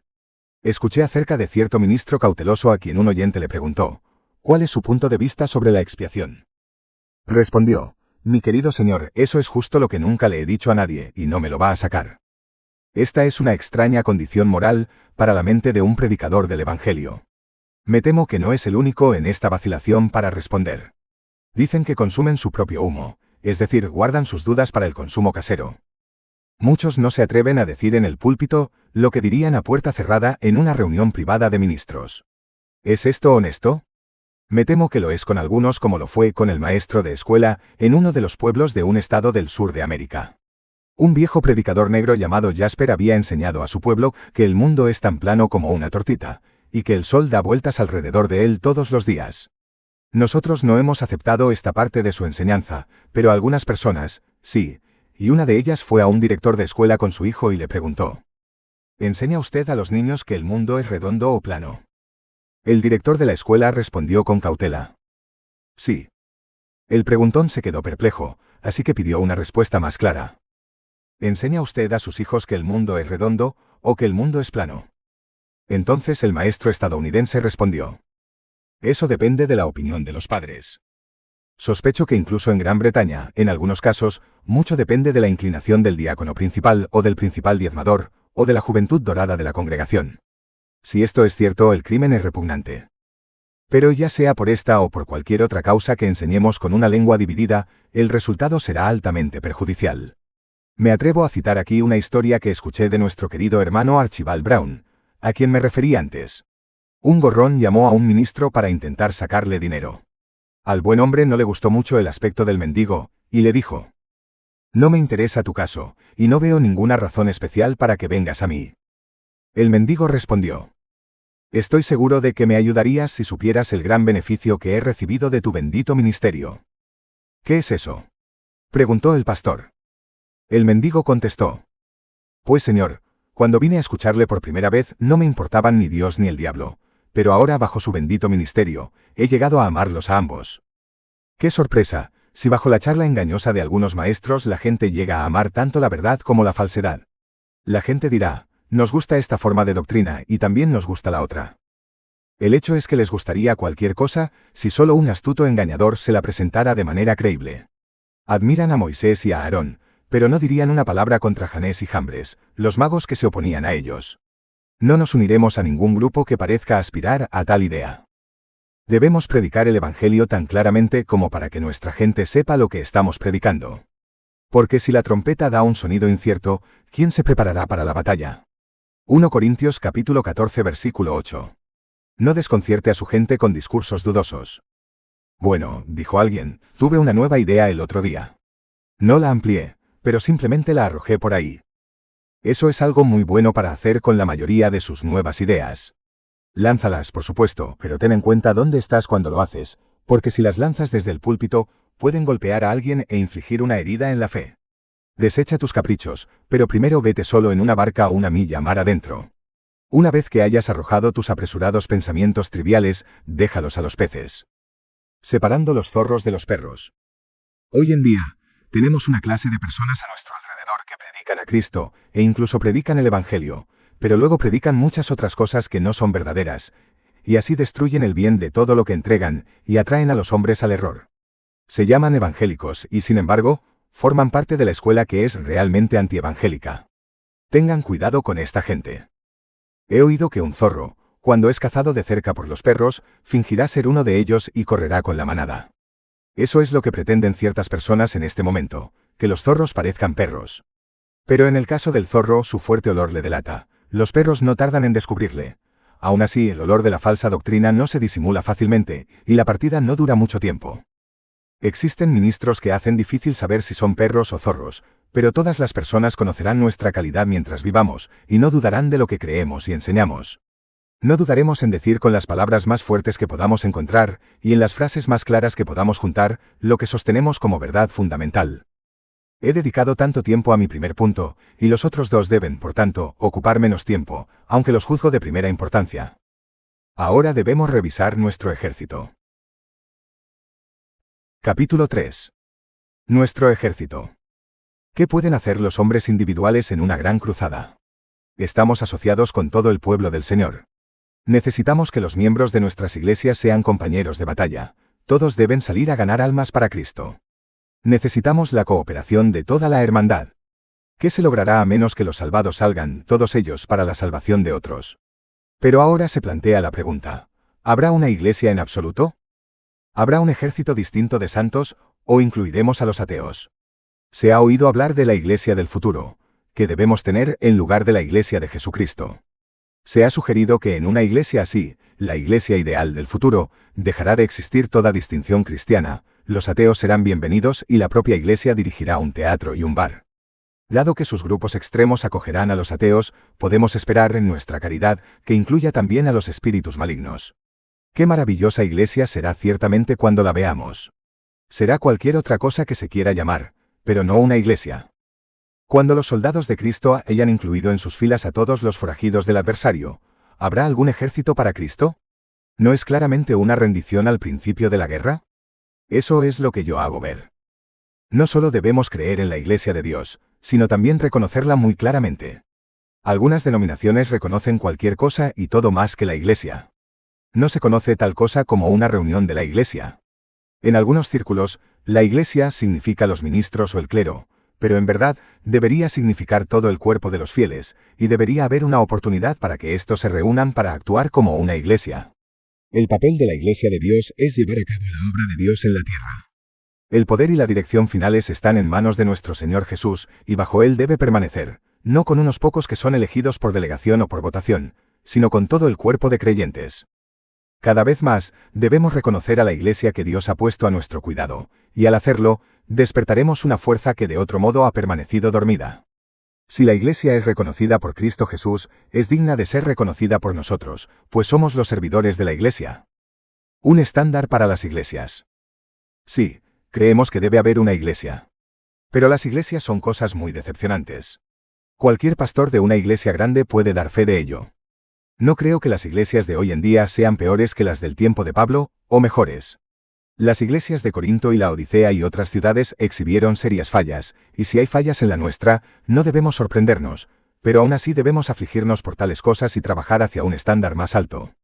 Aunque reconocemos que los miembros de nuestra iglesia no son todo lo que deberían ser, tampoco lo somos nosotros mismos. Sin embargo, si yo buscara una compañía excelente, sin duda elegiría a los miembros de mi iglesia. Como dice el himno: esta es la compañía que mantengo. Estos son los mejores amigos que conozco. Oh Jerusalén, con todos tus defectos te sigo amando. El pueblo de Dios sigue siendo la aristocracia de la raza humana. Dios los bendiga. Sí, nosotros tenemos la intención de seguir siendo la iglesia. Ahora bien, ¿esa iglesia será real o estadística? Eso depende mucho de ustedes, queridos colegas. Les insto a que resuelvan no tener una iglesia a menos que sea real. Con demasiada frecuencia, las estadísticas religiosas son escandalosamente falsas. Fabricar datos falsos no es algo inaudito en algunos círculos, como sabemos. El otro día me enteré de un caso en el que se informó de un aumento de 4 asistentes, pero si la lista de asistencia se hubiera corregido del todo, habría habido una disminución de 25. ¿No es falso que se manipulen los números? Hay una manera de hacer que los números sumen lo que no deberían sumar. No hagamos nunca esto. No guardemos nombres en nuestros registros cuando solo son nombres. A algunos de los buenos ancianos les gusta mantenerlos allí, y no pueden soportar que los quiten, pero cuando no se sabe dónde están los individuos ni qué son, ¿cómo se pueden contar? Se han ido a América, o a Australia, o al cielo, pero en lo que respecta a tu lista, todavía están contigo. ¿Es esto correcto? Puede que no sea posible ser absolutamente exacto, pero apuntemos a ello. Debemos ver esto bajo una luz muy seria y purgarnos del pecado de informar falsamente, porque Dios mismo no bendecirá meros nombres. No es su manera de trabajar con aquellos que actúan falsamente. Si no hay una persona real para cada nombre, modifique su lista. Mantenga su iglesia real y efectiva, o no haga un reporte. Una iglesia meramente nominal es una mentira. Que sea lo que profesa ser. Puede que no nos deleitemos con las estadísticas, pero debemos conocer los hechos. Haciendo crecer la iglesia de la nueva generación. ¿Esta iglesia crecerá o se extinguirá? ¿Será lo uno o lo otro? Veremos que nuestros amigos comienzan a desaparecer, y si no hay jóvenes convertidos, traídos y añadidos a nosotros, la iglesia en la tierra habrá emigrado a la iglesia triunfante en el cielo. ¿Y qué deberíamos hacer por la causa y el reino del Maestro aquí abajo en la tierra? Debemos clamar, orar y suplicar para que la iglesia crezca continuamente. Debemos predicar, visitar, orar y trabajar con este fin. Que el Señor nos añada cada día a los que se salven. Si no hay cosecha, ¿puede la semilla ser la verdadera semilla? ¿Predicamos doctrina apostólica si nunca vemos resultados apostólicos? Oh hermanos míos, nuestros corazones deberían estar listos para quebrarse si no hay aumento en los rebaños que cuidamos. Oh Señor, te suplicamos, envía el crecimiento. Iglesias que oran. Si una iglesia ha de ser lo que debe ser para los propósitos de Dios, debemos entrenarla en el santo arte de la oración. Incluso si hubiera una sola iglesia sin reuniones de oración, sería para llorar. En muchas iglesias la reunión de oración es solo el esqueleto de una reunión, se mantiene la forma, pero la gente no viene. No hay interés ni poder en relación con la reunión. Oh hermanos míos, por favor no permitan que esto sea cierto con ustedes. Entrenen a la gente para que se reúna continuamente para orar. Llévenlos a la oración continuamente. Hay un arte santo en ello. Estudien para mostrarse aprobados por la oración de su pueblo. Si usted ora, querrá que ellos oren con usted, y cuando ellos comiencen a orar con usted, y por la obra del Señor, ellos mismos querrán más oración y el apetito crecerá. Créanme, si una iglesia no ora está muerta. En lugar de poner la oración conjunta en último lugar, póngala en primer lugar. Todo dependerá del poder de la oración en la iglesia. Todas nuestras iglesias deberían estar ocupadas por Dios. ¿De qué sirve una iglesia que simplemente se reúne para escuchar sermones, así como una familia se reúne para comer sus alimentos? Pregunto, ¿cuál es el beneficio si no hace ningún trabajo? ¿No son muchos maestros tristemente perezosos en la obra del Señor, aunque bastante diligentes en la suya propia? A causa de la ociosidad cristiana, oímos hablar de la necesidad de entretenimiento y de toda clase de tonterías. Si estuvieran trabajando para el Señor Jesús, no oiríamos hablar de esto. Una mujer le dijo a una ama de casa: «Señora fulana, ¿cómo se las arregla para ocuparse?» «Pues», respondió ella, «querida, ya ves que hay tantos niños que hay mucho trabajo que hacer en mi casa». «Sí», dijo la otra. «Ya lo veo. Veo que hay mucho trabajo que hacer en tu casa, pero como nunca se hace, me preguntaba cómo te ocupabas». Es mucho lo que debe hacer una iglesia cristiana dentro de sus propios límites, por el vecindario, por los pobres y los caídos, y por el mundo pagano, etc. Y si se atiende bien, entonces las mentes, los corazones, las manos y las lenguas estarán ocupados y no pedirán diversiones. Que entre la ociosidad, con ese espíritu que gobierna a los perezosos, y surgirá el deseo de divertirse. Y también, ¿qué diversiones son? Si la religión no es un espectáculo de comedia con algunas congregaciones, en todo caso siempre hay más gente que sale a ver una comedia que a unirse en oración. No puedo entenderlo. El hombre que está lleno de amor por Jesús encuentra poca necesidad de diversión. No tiene tiempo para cosas sin importancia. Está excepcionalmente motivado para salvar almas, establecer la verdad y engrandecer el reino de su Señor. Siempre ha habido algún llamado implacable para la causa de Dios en mí, y una vez determinado, ha habido otro, y otro y otro, y la lucha ha sido para encontrar la oportunidad de hacer todo el trabajo que debe hacerse. Por lo tanto, no he tenido el tiempo para galantear fuera del reino tras cosas triviales. O para conseguir una iglesia que funcione. Las iglesias alemanas, cuando nuestro querido amigo Mr. Onken estaba vivo, siempre tenían la costumbre de preguntar a cada miembro: ¿qué vas a hacer hoy por Cristo? y se anotaba la respuesta en un libro. Lo único que se exigía a cada miembro era que siguiera haciendo algo por El Salvador. Si dejaba de hacer algo, se convertía en un asunto de disciplina eclesiástica, porque era uno que profesaba su fe, pero andaba ocioso, y no se le podía permitir permanecer en la iglesia como un zángano en una colmena de abejas trabajadoras. Debía hacer algo o irse. Iglesias saludables. O, por una viña sin una higuera infructuosa que obstruya el terreno. En la actualidad, la mayor parte de nuestra guerra sagrada es llevada a cabo por un pequeño cuerpo de personas intensamente vivas y serias, y el resto está en el hospital o no son más que seguidores del campamento. Estamos agradecidos por esos pocos consagrados, pero tenemos hambre de ver el fuego del altar consumiendo todo lo que supuestamente se pone sobre el altar. Hermanos y hermanas, queremos iglesias que también produzcan santos, gente de fe poderosa y oración prevalente, gente de vida santa y de entrega consagrada, gente llena del Espíritu Santo. Debemos tener estos santos como ricos racimos de frutos, o seguramente no somos ramas de la verdadera vid. Me encantaría ver en cada iglesia una María sentada a los pies de Jesús, una Marta sirviendo a Jesús, un Pedro y un Juan. ¿Pero será el mejor nombre que se nos ocurre para una iglesia, todos los santos? Todos los creyentes deberían ser santos y todos pueden serlo. No tenemos ninguna relación con los santos de los últimos días, pero amamos a los santos de todos los días. O tener más de estos. Si Dios ayuda de tal manera que cada persona en toda la congregación de los fieles llegue individualmente a la plena madurez en Cristo Jesús, entonces veremos cosas más grandes que estas. Vendrán tiempos gloriosos cuando los creyentes tengan un carácter glorioso. También queremos iglesias que conozcan la verdad y sean bien enseñadas en las cosas de Dios. ¿Qué saben algunos cristianos?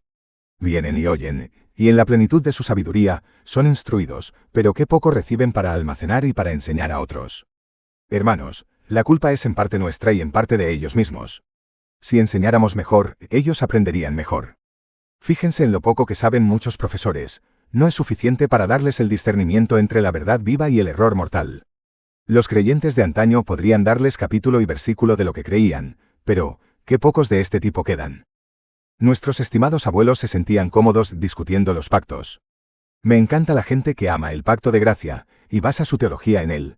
La doctrina de los pactos es la clave de la teología.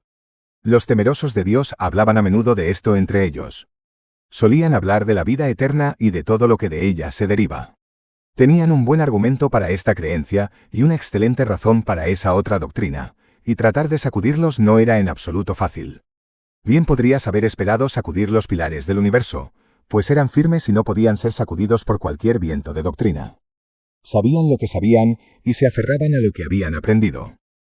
¿Qué va a ser de nuestro país, con el actual diluvio de romanismo que se derrama sobre nosotros a través del partido ritualista, a menos que nuestras iglesias abunden en creyentes firmes que puedan discernir entre la regeneración del Espíritu Santo y su sustituto ceremonial? ¿Qué será de nuestras iglesias en este día de escepticismo, cuando la gente señala cada verdad fija con el dedo de la duda, a menos que nuestra gente tenga las verdades del Evangelio escritas en sus corazones? O, por una iglesia de creyentes firmes que sean resistentes a la duda que destruye el alma y que se derrama sobre nosotros a raudales. Sin embargo, todo esto no alcanzaría nuestro ideal. Queremos una iglesia de carácter misionero, que vaya adelante a recoger gente para Dios de todas partes del mundo. Una iglesia es una organización que salva almas o no es nada. Si la sal no proporciona una influencia preservadora sobre lo que la rodea, ¿de qué sirve? Sin embargo, algunos se abstienen de esforzarse en sus propios barrios debido a la pobreza y la inmoralidad de la gente. Recuerdo a un ministro que ya ha fallecido, un hombre muy bueno también en muchos aspectos, pero me asombró totalmente con una respuesta que dio a una pregunta mía. Le comenté que tenía un barrio horrible alrededor de su iglesia, y le dije: ¿puede usted hacer mucho por ellos?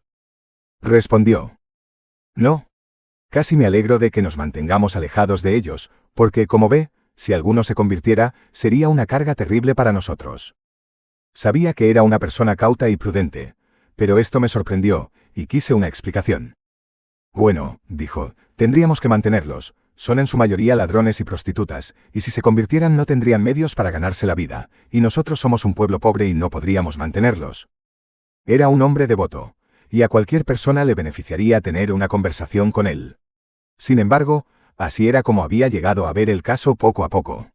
A su pueblo le costaba mantener los gastos de la iglesia, y así el frío de la pobreza suprimía su fuego compasivo y congelaba el río cálido y hospitalario de su alma. Había mucho sentido común en lo que decía, Pero sin embargo era algo horrible, y ciertamente no bíblico. No queremos ser adoradores que siempre cantan. Somos un jardín cercado. Elegidos y hechos tierra peculiar. Un pequeño lugar encerrado por la gracia. Fuera del salvaje desierto del mundo. Es una buena canción para cantar de vez en cuando, pero no cuando se trata de significar somos muy pocos y deseamos serlo. No, hermanos y hermanas. Somos un pequeño destacamento de soldados del rey emplazado en un país extranjero en tareas de guardia militar, pero nuestro objetivo no es solo mantener el fuerte, sino también añadir territorio al dominio de nuestro Señor. No vamos a ser expulsados, sino que por el contrario, vamos a expulsar a los cananeos, porque esta tierra nos pertenece, nos ha sido dada por el Señor y la someteremos. Que ardamos en el espíritu de descubridores y conquistadores y no descansemos mientras quede un grupo por rescatar o un territorio por evangelizar. Nuestra misión. Remamos como hombres en un bote salvavidas en un mar tempestuoso, y nos apresuramos a llegar a un naufragio en la distancia donde la gente se está ahogando. Si no podemos llevar ese viejo naufragio a la orilla, al menos, con el poder de Dios, rescataremos a los que de otro modo morirían, salvaremos vidas y llevaremos a los redimidos a las costas de la salvación. Nuestra misión, como la de nuestro Señor, es recoger a los escogidos de Dios de entre los hombres para que vivan para la gloria de Dios. Todo hombre salvado debe ser sujeto a Dios, un Salvador, y la Iglesia no está en un estado correcto hasta que haya alcanzado ese concepto de sí misma. La Iglesia elegida es salvada para que pueda salvar, limpiada para que pueda limpiar, bendecida para que pueda bendecir. Todo el mundo es el campo, y todos los miembros de la Iglesia deben trabajar allí para el gran agricultor. Las tierras baldías deben ser recuperadas, y los bosques trabajados por el arado, hasta que el lugar estéril comience a florecer como la rosa. No debemos contentarnos con mantener lo nuestro, debemos invadir los territorios del príncipe de las tinieblas. Hermanos míos, ¿cuál es nuestra relación con esta Iglesia? ¿Cuál es nuestra posición en ella? Somos servidores. Que siempre conozcamos nuestro lugar y lo mantengamos. El lugar más alto en la Iglesia siempre será para el que elija voluntariamente el más bajo, mientras que el que aspire a ser grande entre sus compañeros se hundirá para ser el más pequeño de todos. Algunas personas podrían haber sido algo si no se hubieran creído mucho de sí mismas. Un hombre conscientemente grande es evidentemente pequeño. Un señor sobre la herencia de Dios es un usurpador de clase baja sin derecho a la posición. El que siempre está dispuesto a servir al más pequeño de la familia en su corazón y en su alma, que espera ser aprovechado, y sacrifica voluntariamente la reputación y la amistad por causa de Cristo, es el que cumplirá un ministerio enviado por el cielo. No somos enviados para ser ministrados, sino para ministrar. Cantemos a nuestro bien amado. No hay un cordero en todo tu rebaño que desprecie alimentar. No hay un enemigo ante cuya cara temería defender tu causa. El rol de los líderes. También debemos ser ejemplos para el rebaño. El que no puede ser imitado con seguridad no debe ser tolerado en un púlpito. ¿He oído hablar de un ministro que siempre estaba discutiendo por la preeminencia? ¿O de otro que era mezquino y codicioso? ¿O de un tercero cuya conversación no era siempre pura? ¿O de un cuarto que no se levantaba, por regla general, hasta las 11 de la mañana? Espero que este último rumor sea totalmente falso. Un ministro ocioso, ¿qué será de él? ¿Un pastor que descuida su oficio? ¿Espera ir al cielo? Estaba a punto de decir, si va allí que sea pronto. Un ministro perezoso es una criatura despreciada por los hombres y aborrecida por Dios. Usted le da a su ministro solo 50 libras al año, le dije a un granjero. Pues el pobre no puede vivir con eso. La respuesta fue, mire señor. Le diré algo. Le damos mucho más de lo que gana. Es una triste lástima cuando se puede decir eso, es un perjuicio para todos los que siguen nuestro sagrado llamado. Debemos ser ejemplos para nuestro rebaño en todas las cosas. Debemos sobresalir en toda diligencia, en toda mansedumbre, en toda humildad y en toda santidad. Cuando César iba a sus guerras, una cosa siempre ayudaba a sus soldados a soportar las dificultades. Sabían que César experimentaba lo mismo que ellos. Marchaba si ellos marchaban, tenía sed si ellos tenían sed, y siempre estaba en el fragor de la batalla si ellos luchaban. Debemos hacer más que los demás si somos oficiales del ejército de Cristo. No debemos gritar vayan, sino gritar vamos. Nuestra gente puede esperar razonablemente de nosotros, como mínimo, que estemos entre los más abnegados, los más trabajadores y los más sinceros de la Iglesia y algo más. No podemos esperar ver iglesias santas si aquellos de nosotros que se supone que son sus ejemplos no estamos santificados. Si en alguno de nuestros colegas hay consagración y santificación evidentes para todo el mundo, Dios los ha bendecido, y Dios los bendecirá más y más. Si éstas faltan en nosotros, no necesitamos buscar mucho para encontrar la causa de nuestra falta de éxito. Tengo muchas cosas que decirles, pero no pueden soportarlas ahora, porque el tiempo es largo y están cansados. Deseo, sin embargo, si pueden reunir su paciencia y sus fuerzas, detenerme un poco en la parte más importante de mis 3 temas. Permítanme pedir aquí la ayuda de aquel cuyo nombre y persona quiero magnificar. Ven, Espíritu Santo, paloma celestial, y reposa sobre nosotros ahora. Capítulo 4. Nuestra fuerza. Asumiendo que predicamos la palabra solos, asumiendo que estamos rodeados de una iglesia modelo, lo cual tristemente no es siempre el caso, pero asumiendo que así sea, nuestra fuerza es lo siguiente que debemos considerar. Esta debe provenir del Espíritu de Dios. Creemos en el Espíritu Santo, y en nuestra absoluta dependencia de Él. Creemos, pero ¿creemos en la práctica? Hermanos y hermanas, en cuanto a nosotros mismos y a nuestro propio trabajo, ¿creemos en el Espíritu Santo? ¿Creemos porque probamos habitualmente la verdad de la doctrina? Debemos depender del Espíritu en nuestros preparativos. ¿Es esto cierto con todos nosotros? ¿Tenemos el hábito de trabajar en el significado de los textos por la guía del Espíritu Santo? Todo hombre que va a la tierra del conocimiento celestial debe trabajar su ruta hacia ese lugar, pero debe elaborar su curso con la fuerza del Espíritu Santo, o llegará a alguna isla en el mar de la fantasía y nunca pondrá su pie en las sagradas costas de la verdad. Ustedes no conocen la verdad, hermanos y hermanas, porque hayan leído la teología sistemática de Hodge, el Evangelio para todos los hombres de Fuller, la mentalidad del espíritu de Owen, o cualquier otro clásico de nuestra fe. Ustedes no conocen la verdad, hermanos y hermanas, simplemente porque aceptan la confesión de fe de la Asamblea de Westminster y la han estudiado perfectamente. No sabemos nada hasta que nos lo enseñe el Espíritu Santo, que habla al corazón más que al oído. Es un hecho maravilloso, que ni siquiera oímos la voz de Jesús hasta que el Espíritu descansa sobre nosotros. Juan dice, estaba yo en el Espíritu en el día del Señor, y oí detrás de mí una gran voz, como sonido de trompeta. Apocalipsis capítulo 1 versículo 10. Él no oyó esa voz hasta que estuvo en el Espíritu. ¿Cuántas palabras celestiales nos perdemos porque no permanecemos en el Espíritu? No podemos tener éxito en la súplica a menos que el Espíritu Santo ayude a nuestras debilidades, porque la verdadera oración es orar en el Espíritu Santo. El Espíritu hace una atmósfera alrededor de cada oración viva, y dentro de ese círculo, la oración vive y reina. Fuera de él, la oración es una formalidad muerta. En cuanto a nosotros mismos, entonces en nuestro estudio, en la oración, en el pensamiento, en la palabra y en la obra, debemos depender del Espíritu Santo. El poder del Espíritu. En el púlpito, ¿realmente descansamos en la ayuda del Espíritu? No juzgo a ningún hermano por su modo de predicar, pero debo confesar que me parece muy extraño cuando un hermano ora para que el Espíritu Santo lo ayude en la predicación, y luego lo veo poner su mano detrás de él y sacar un manuscrito de su bolsillo, de tal manera que puede colocarlo en medio de su Biblia y leer de él sin que se sospeche que lo hace. Estas precauciones para asegurar el secreto parecen como si el hombre estuviera un poco avergonzado de su papel, pero creo que debería estar mucho más avergonzado de sus precauciones. ¿Espera que el Espíritu de Dios lo bendiga mientras practica un truco? ¿Y cómo puede ayudarle el Espíritu cuando lee de un papel, del que cualquier otra persona podría leer sin la ayuda del Espíritu? ¿Qué tiene que ver el Espíritu Santo con el asunto? En verdad puede haber tenido algo que ver con el manuscrito al componerlo, pero en el púlpito su ayuda es innecesaria. Lo más honesto sería agradecer al Señor por la ayuda proporcionada, y pedir que el mensaje que el Espíritu ha permitido al predicador meterse en el bolsillo, pueda ahora entrar en los corazones de la gente. Sin embargo, si el Espíritu Santo tiene algo que decir a la gente que no está en el papel, ¿cómo puede decirlo a través de nosotros?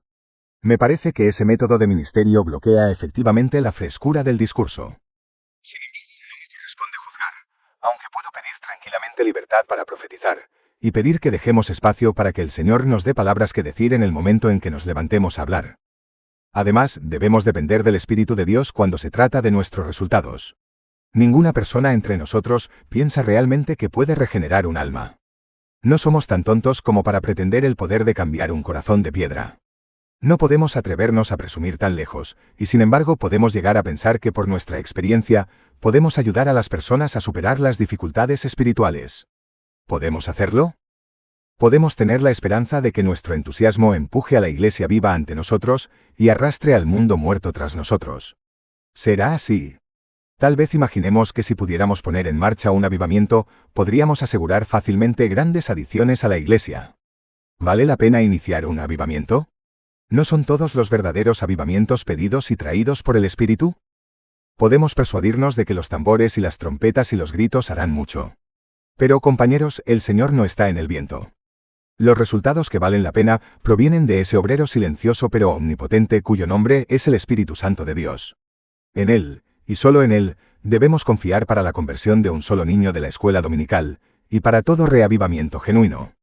Debemos buscarlo para que mantenga unido a nuestro pueblo y lo edifique en un templo santo. Debemos mirar hacia Él. El Espíritu puede decir, como lo hizo nuestro Señor, sin mí no podéis hacer nada. ¿Qué es la Iglesia de Dios sin el Espíritu Santo? Pregunten qué sería el Hermón sin su rocío, o Egipto sin su Nilo. Recuerden la tierra de Canaán cuando cayó sobre ella la maldición de Elías. Durante 3 años no tuvo ni rocío ni lluvia. Así sería la cristiandad sin el Espíritu. Lo que serían los valles sin sus arroyos, o las ciudades sin sus pozos, lo que serían los maizales sin el sol, o la cosecha sin el verano, eso serían nuestras iglesias sin el Espíritu. Piensen también en el día sin luz, o en la vida sin aliento, o en el cielo sin Dios, como en el servicio cristiano sin el Espíritu Santo. Nada puede suplir su lugar si Él está ausente. Los pastos son un desierto, los campos fructíferos son un páramo, las fértiles llanuras de Sarón se deterioran, y la hermosa cordillera boscosa del Carmelo se quema con fuego. Te rogamos, Espíritu bendito del Señor, que nos perdones porque te hemos ultrajado con nuestro olvido de ti, con nuestra orgullosa autosuficiencia, con la resistencia a tus influencias y al apagar tu fuego. A partir de este momento, obra en nosotros según tu propia excelencia. Haz que nuestros corazones sean tiernamente impresionables, y luego vuélvenos como el sello a un documento, y estampa en nosotros la imagen del Hijo de Dios. Con esta oración y confesión de fe, prosigamos con nuestros temas de conversación y enseñanza en el poder del buen Espíritu del que hablamos. Lo que hace el Espíritu Santo. ¿Qué hace el Espíritu Santo? Amados, ¿hay alguna obra buena que Él no haga? Su función es activar y agitar los corazones, convencer, iluminar, limpiar, guiar, preservar, consolar, confirmar, perfeccionar y usar. Podríamos decir tantas cosas bajo cada uno de estos subtítulos. Él es el que obra en nosotros el querer y el hacer. Dios es el que ha realizado todas las cosas. Gloria al Espíritu Santo por todo lo que ha realizado en naturalezas tan pobres e imperfectas como la nuestra. No podemos hacer nada sin la savia vivificante que nos llega de Jesús, la vid. Nuestra propia capacidad solo sirve para avergonzarnos. Nunca damos un paso hacia el cielo sin el Espíritu Santo. Nunca guiamos a otro en el camino hacia el cielo sin el Espíritu Santo. No tenemos ningún pensamiento o palabra o acto aceptable, aparte del Espíritu Santo. Incluso el levantar los ojos hacia el cielo con esperanza o la oración repentina del deseo del corazón debe ser obra de Él. Todas las cosas buenas son de Él y por Él, desde el principio hasta el final. No hay temor de exagerar aquí. Sin embargo, aplicamos esta convicción a nuestras acciones de la vida real. En lugar de ampliar en la obra del Espíritu de Dios, permítanme referirme a su experiencia y hacerles una o dos preguntas. ¿Recuerdan momentos en los que el Espíritu de Dios ha estado graciosamente presente en plenitud de poder con ustedes y con su gente? ¿Qué tiempos han sido esos? Aquel fue un gran día, una cumbre espiritual. Esos servicios fueron como la adoración de Jacob cuando dijo, ciertamente Dios estaba en este lugar. Hay tanta comunicación no verbal entre el predicador en el Espíritu y la gente en el Espíritu. Sus ojos parecen hablarnos tanto como nuestras lenguas les hablan a ellos.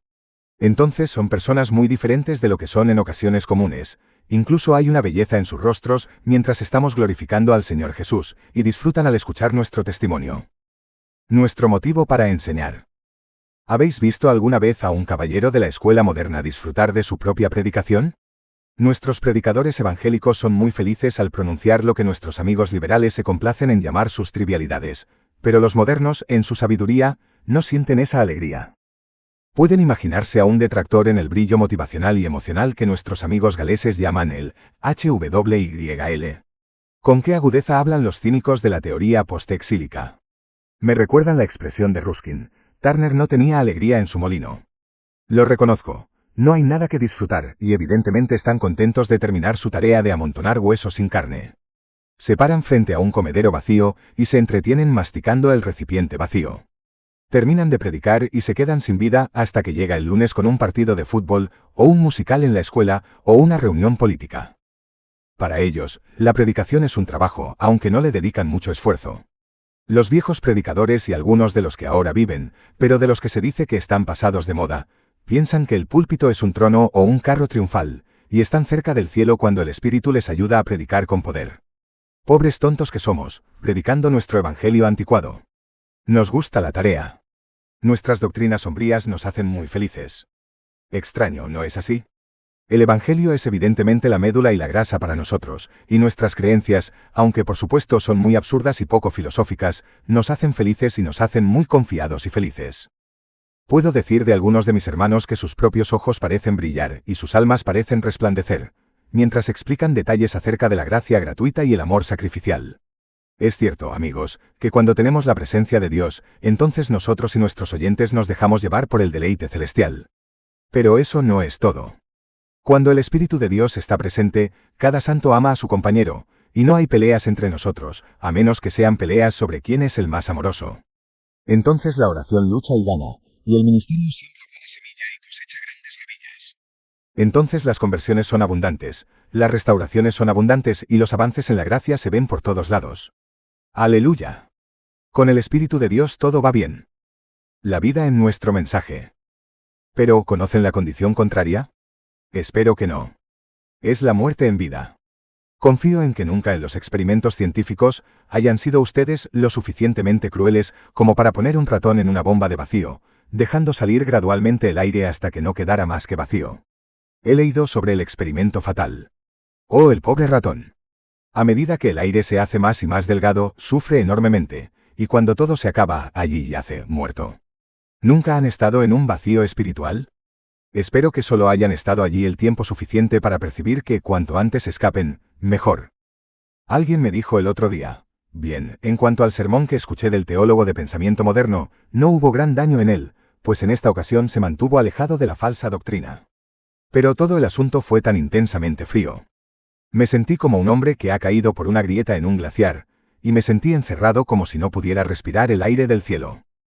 Ustedes conocen ese frío ártico, y puede sentirse ocasionalmente incluso donde la doctrina es sólida. Cuando el Espíritu de Dios se ha ido, incluso la verdad misma se convierte en un témpano. Qué inútil es la religión cuando está congelada y sin vida. El Espíritu Santo se ha ido, y toda la energía y el entusiasmo se han ido con él. La escena se vuelve como la descrita por Samuel Taylor Coleridge en la balada del viejo marinero, cuando el barco estaba abandonado. El mismo abismo se corrompía, ¡oh Cristo! Que tal cosa llegase a suceder. Sí, seres resbalosos se arrastraban con sus patas. Por aquel mar resbaloso. Dentro del barco todo era muerte. Y lo hemos visto así dentro de una iglesia. Estoy tentado de aplicar las líneas de Coleridge a mucho de lo que vemos en esas iglesias que merecen el nombre de congregaciones de muertos. Describe cómo los cuerpos de los muertos fueron inspirados y el barco siguió adelante, cada uno de ellos cumpliendo con su responsabilidad de una manera muerta y formal. El timonel guiaba, el barco avanzaba. Sin embargo, nunca sopló ninguna brisa. Todos los marineros empezaron a faenar con las cuerdas. Desde donde estaban acostumbrados a hacerlo. Elevaron sus miembros como herramientas sin vida. Éramos una tripulación espectral. El cadáver del hijo de mi hermano. Estaba junto a mí, rodilla con rodilla. El cadáver y yo tirábamos de una cuerda. Pero no me decía nada. Lo mismo ocurre en esas congregaciones respetables, en las que las personas no se conocen entre sí, y una digna reclusión ocupa el lugar de toda santa comunión. Para el predicador, si es el único hombre vivo en la congregación, la iglesia proporciona una compañía muy lúgubre.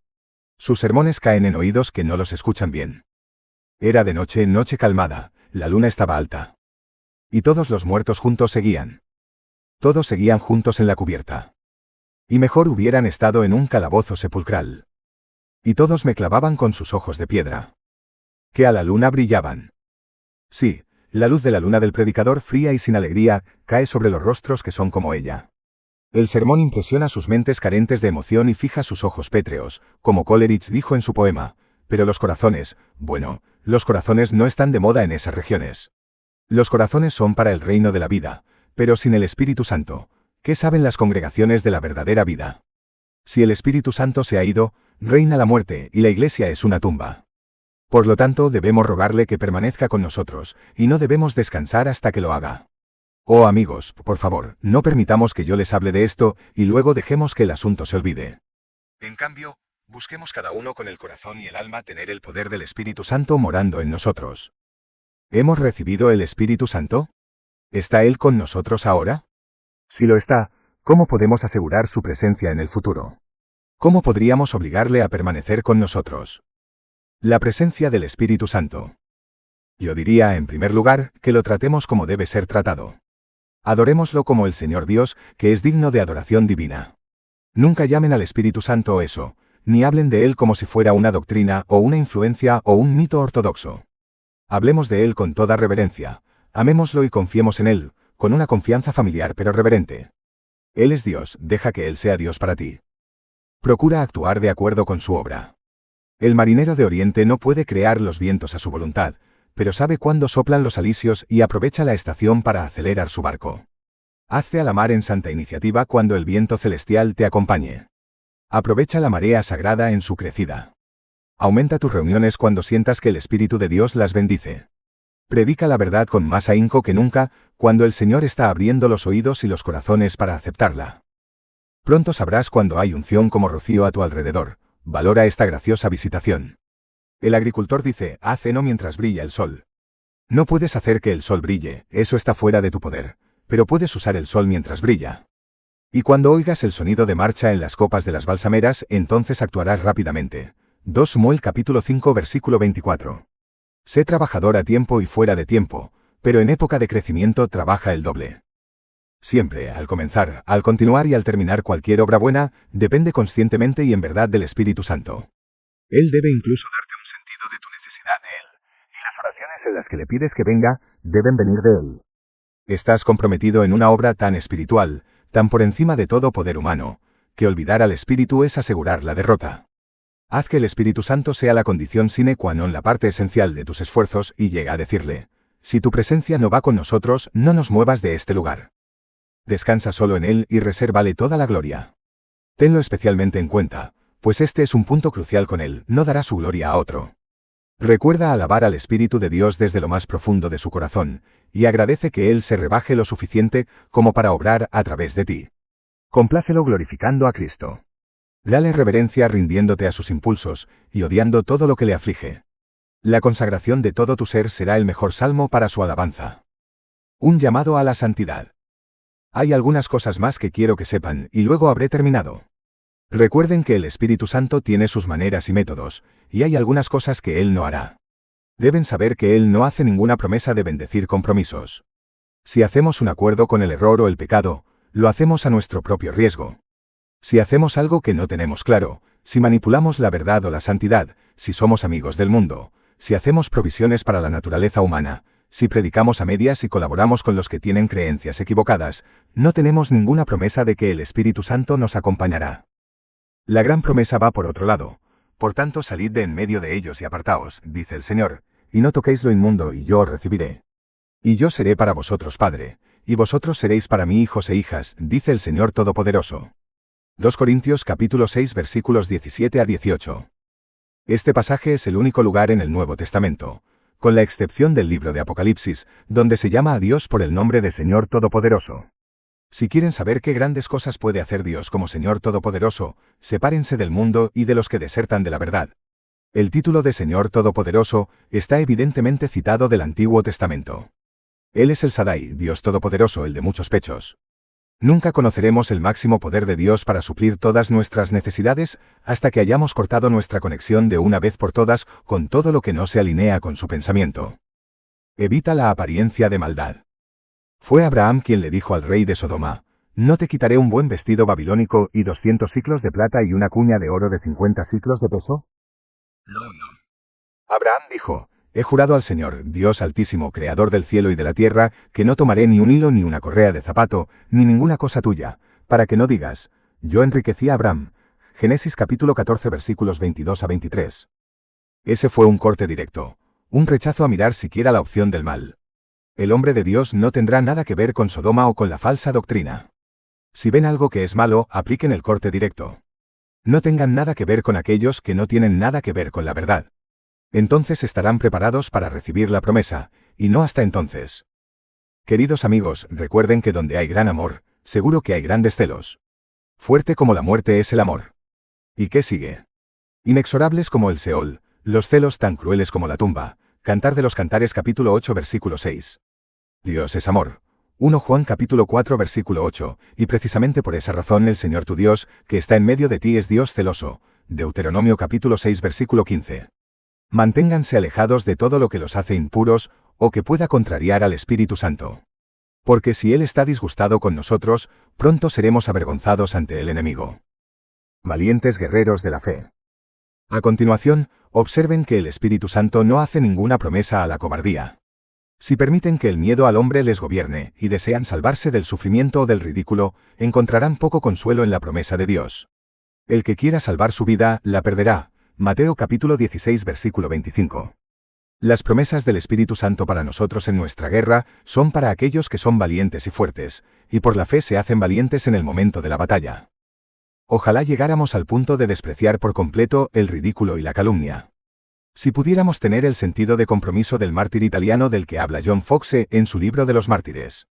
Lo condenaron a ser quemado vivo, y él escuchó tranquilamente la sentencia. Pero ya saben, quemar mártires, por muy delicioso que sea, también es caro, y el alcalde de la ciudad no quería pagar por la leña. Y los sacerdotes que le habían acusado también querían hacer ese acto sin tener que pagar nada. Se incitaron en una airada disputa, y allí estaba aquel pobre hombre, para cuya hoguera había que contribuir con la leña, escuchando tranquilamente sus mutuas acusaciones y discusiones. Cuando vieron que no podían resolver la disputa, dijo: «Señores, voy a poner fin a su disputa. Es una lástima que cualquiera de ustedes tenga que gastar tanto para encontrar leña para quemarme. Así que, por el buen testimonio de mi Señor, yo incluso pagaré la leña que me quemará si así lo desean». Hay en esto un fino toque de desprecio, así como de mansedumbre. No sé si yo habría pagado esa factura, pero me he sentido motivado a esforzarme para ayudar a los enemigos de la verdad a encontrar combustible para sus críticas contra mí. Sí. Haré que parezca aún más malvado y les daré más de qué quejarse. Seguiré adelante con la controversia por amor a Cristo, y no haré nada en absoluto para calmar su ira.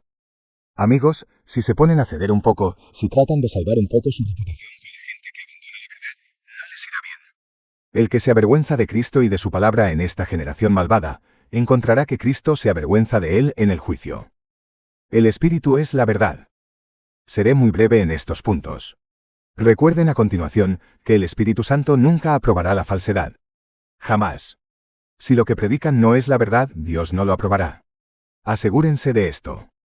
Además, el Espíritu Santo nunca pone su firma en un documento en blanco.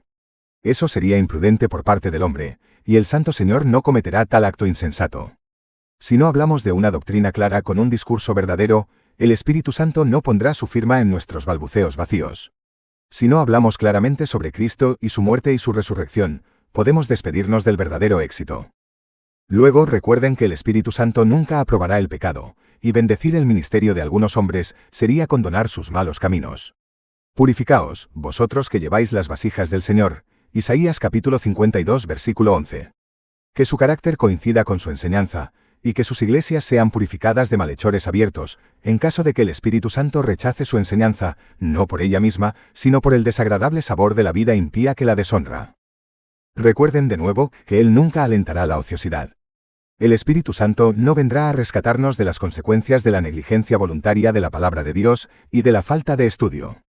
Si nos permitimos vivir toda la semana sin hacer nada, no podremos subir la escalera del púlpito y soñar que el Señor nos dirá allí, entonces lo que debemos hablar.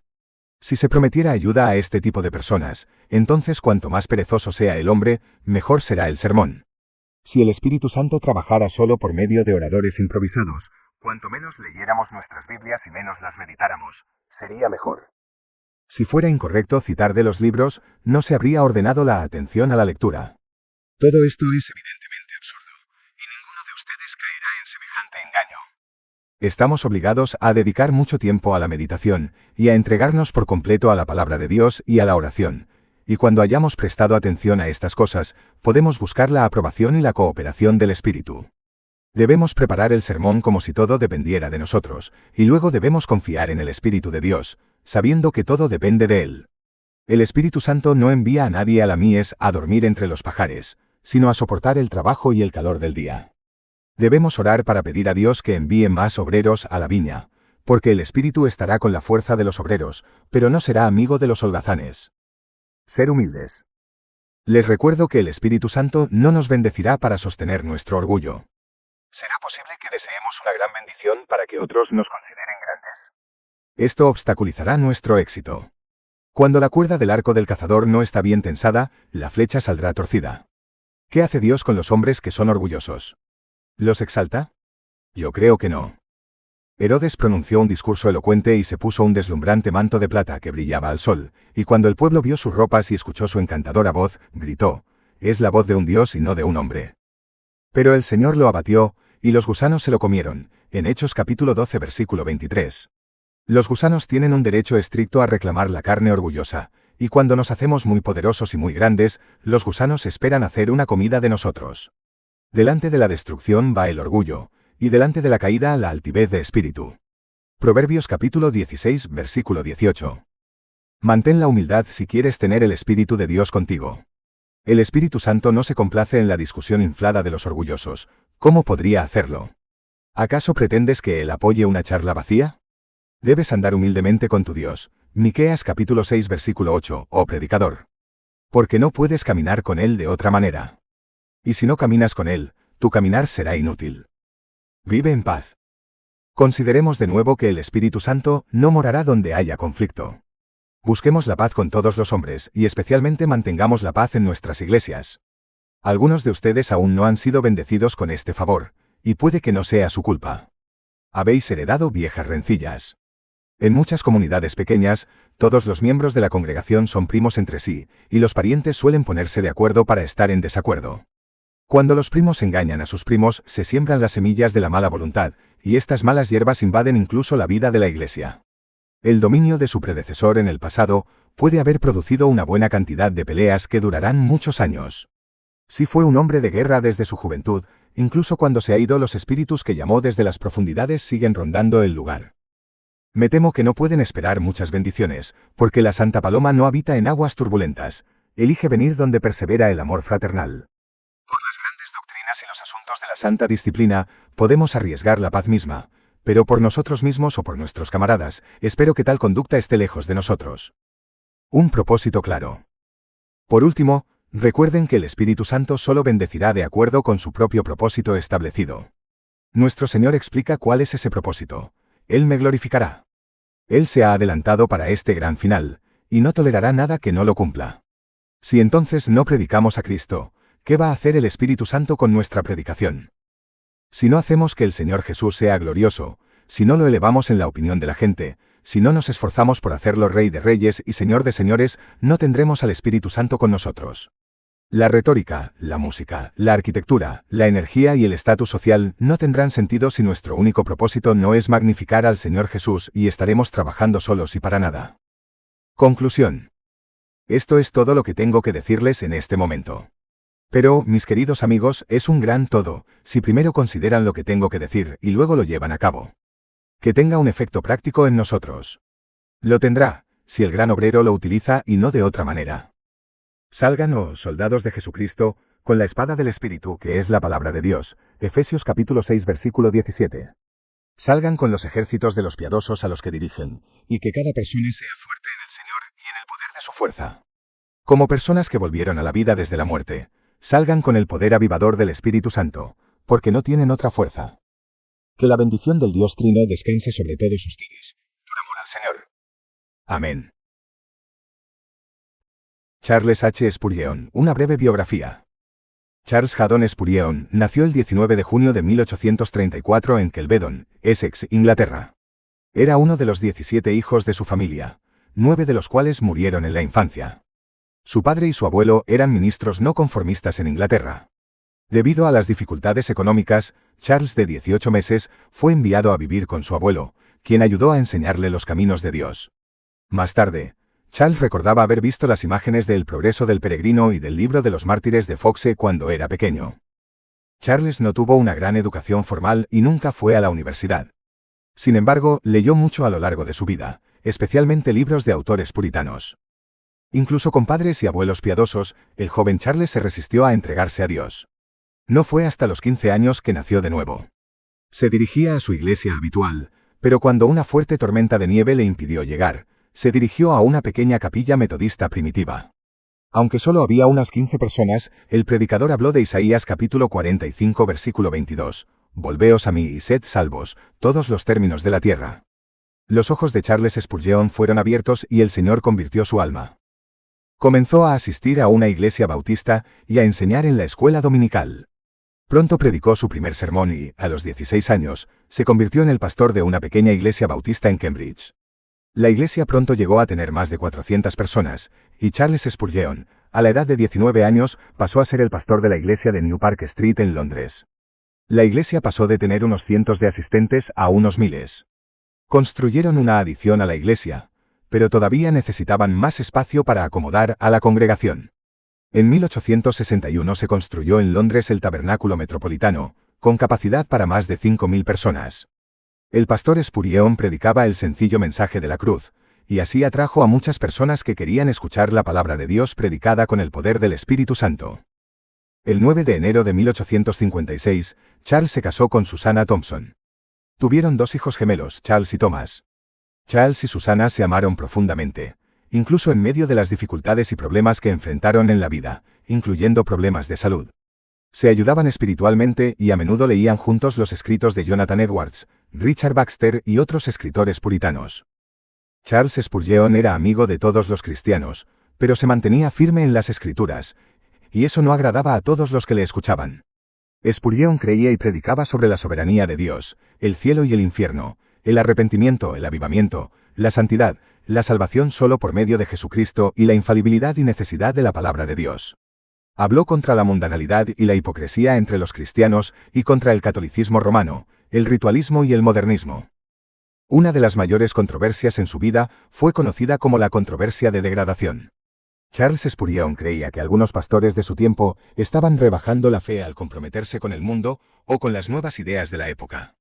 Dijo que algunos pastores estaban negando la inspiración de la Biblia, la salvación por la fe solamente, y la verdad de la Biblia en otras áreas, como la creación. Muchos pastores que creían en lo que Spurgeon condenaba no estaban contentos con esto, y Spurgeon finalmente renunció a la Unión Bautista. A pesar de algunas dificultades, Spurgeon llegó a ser conocido como el príncipe de los predicadores. Se opuso a la esclavitud, fundó un seminario para pastores, abrió un orfanato, lideró la ayuda para alimentar y vestir a los pobres, tuvo un fondo de libros para los pastores que no podían costear los libros, y mucho más. Charles Spurgeon sigue siendo uno de los predicadores más publicados de la historia. Sus sermones se imprimían cada semana, incluso en los periódicos, y luego los sermones del año se reeditaban como libro al final del año. Los primeros 6 volúmenes, de 1855 a 1860, se conocen como Púlpito de New Park Street, mientras que los siguientes 57 volúmenes, de 1861 a 1917, sus sermones siguieron publicándose mucho después de su muerte, se conocen como el Púlpito del Tabernáculo Metropolitano. También supervisó una publicación mensual de tipo revista llamada La Espada y la Paleta, y Spurgeon escribió muchos libros, incluyendo conferencias para mis alumnos, Toda la Gracia, Around the Wicket Gate, Advice for Seekers, charlas de John Plowman, el ganador de almas, palabras de consejo, talonario de cheques del Banco de la Fe, Mañana y Noche, su autobiografía y otros, incluyendo algunos comentarios como su estudio de 20 años sobre los Salmos, El Tesoro de David. Charles Spurgeon predicaba a menudo 10 veces por semana, y se calcula que predicó a 10 millones de personas durante su vida. Por lo general, predicaba a partir de una sola página de apuntes y, a menudo, a partir de un simple esquema. Leía unos 6 libros a la semana. Durante su vida, leyó El Progreso del Peregrino más de 100 veces. Cuando murió, su biblioteca personal constaba de más de 12.000 libros. Sin embargo, la Biblia siempre fue el libro más importante para él. Spurgeon pudo hacer lo que hizo con el poder del Espíritu Santo de Dios porque siguió su propio consejo. Se reunía con Dios todas las mañanas antes de reunirse con los demás y continuaba en comunión con Dios durante todo el día. Charles Spurgeon sufría de gota, reumatismo y un poco de depresión, entre otras enfermedades. Iba a menudo a Menton, Francia, para recuperarse y descansar. Predicó su último sermón en el Tabernáculo Metropolitano el 7 de junio de 1891 y murió en Francia el 31 de enero de 1892, a la edad de 57 años. Fue enterrado en el cementerio de Norwood, en Londres. Charles Haddon Spurgeon vivió una vida dedicada a Dios. Sus sermones y escritos siguen influyendo a los cristianos de todo el mundo.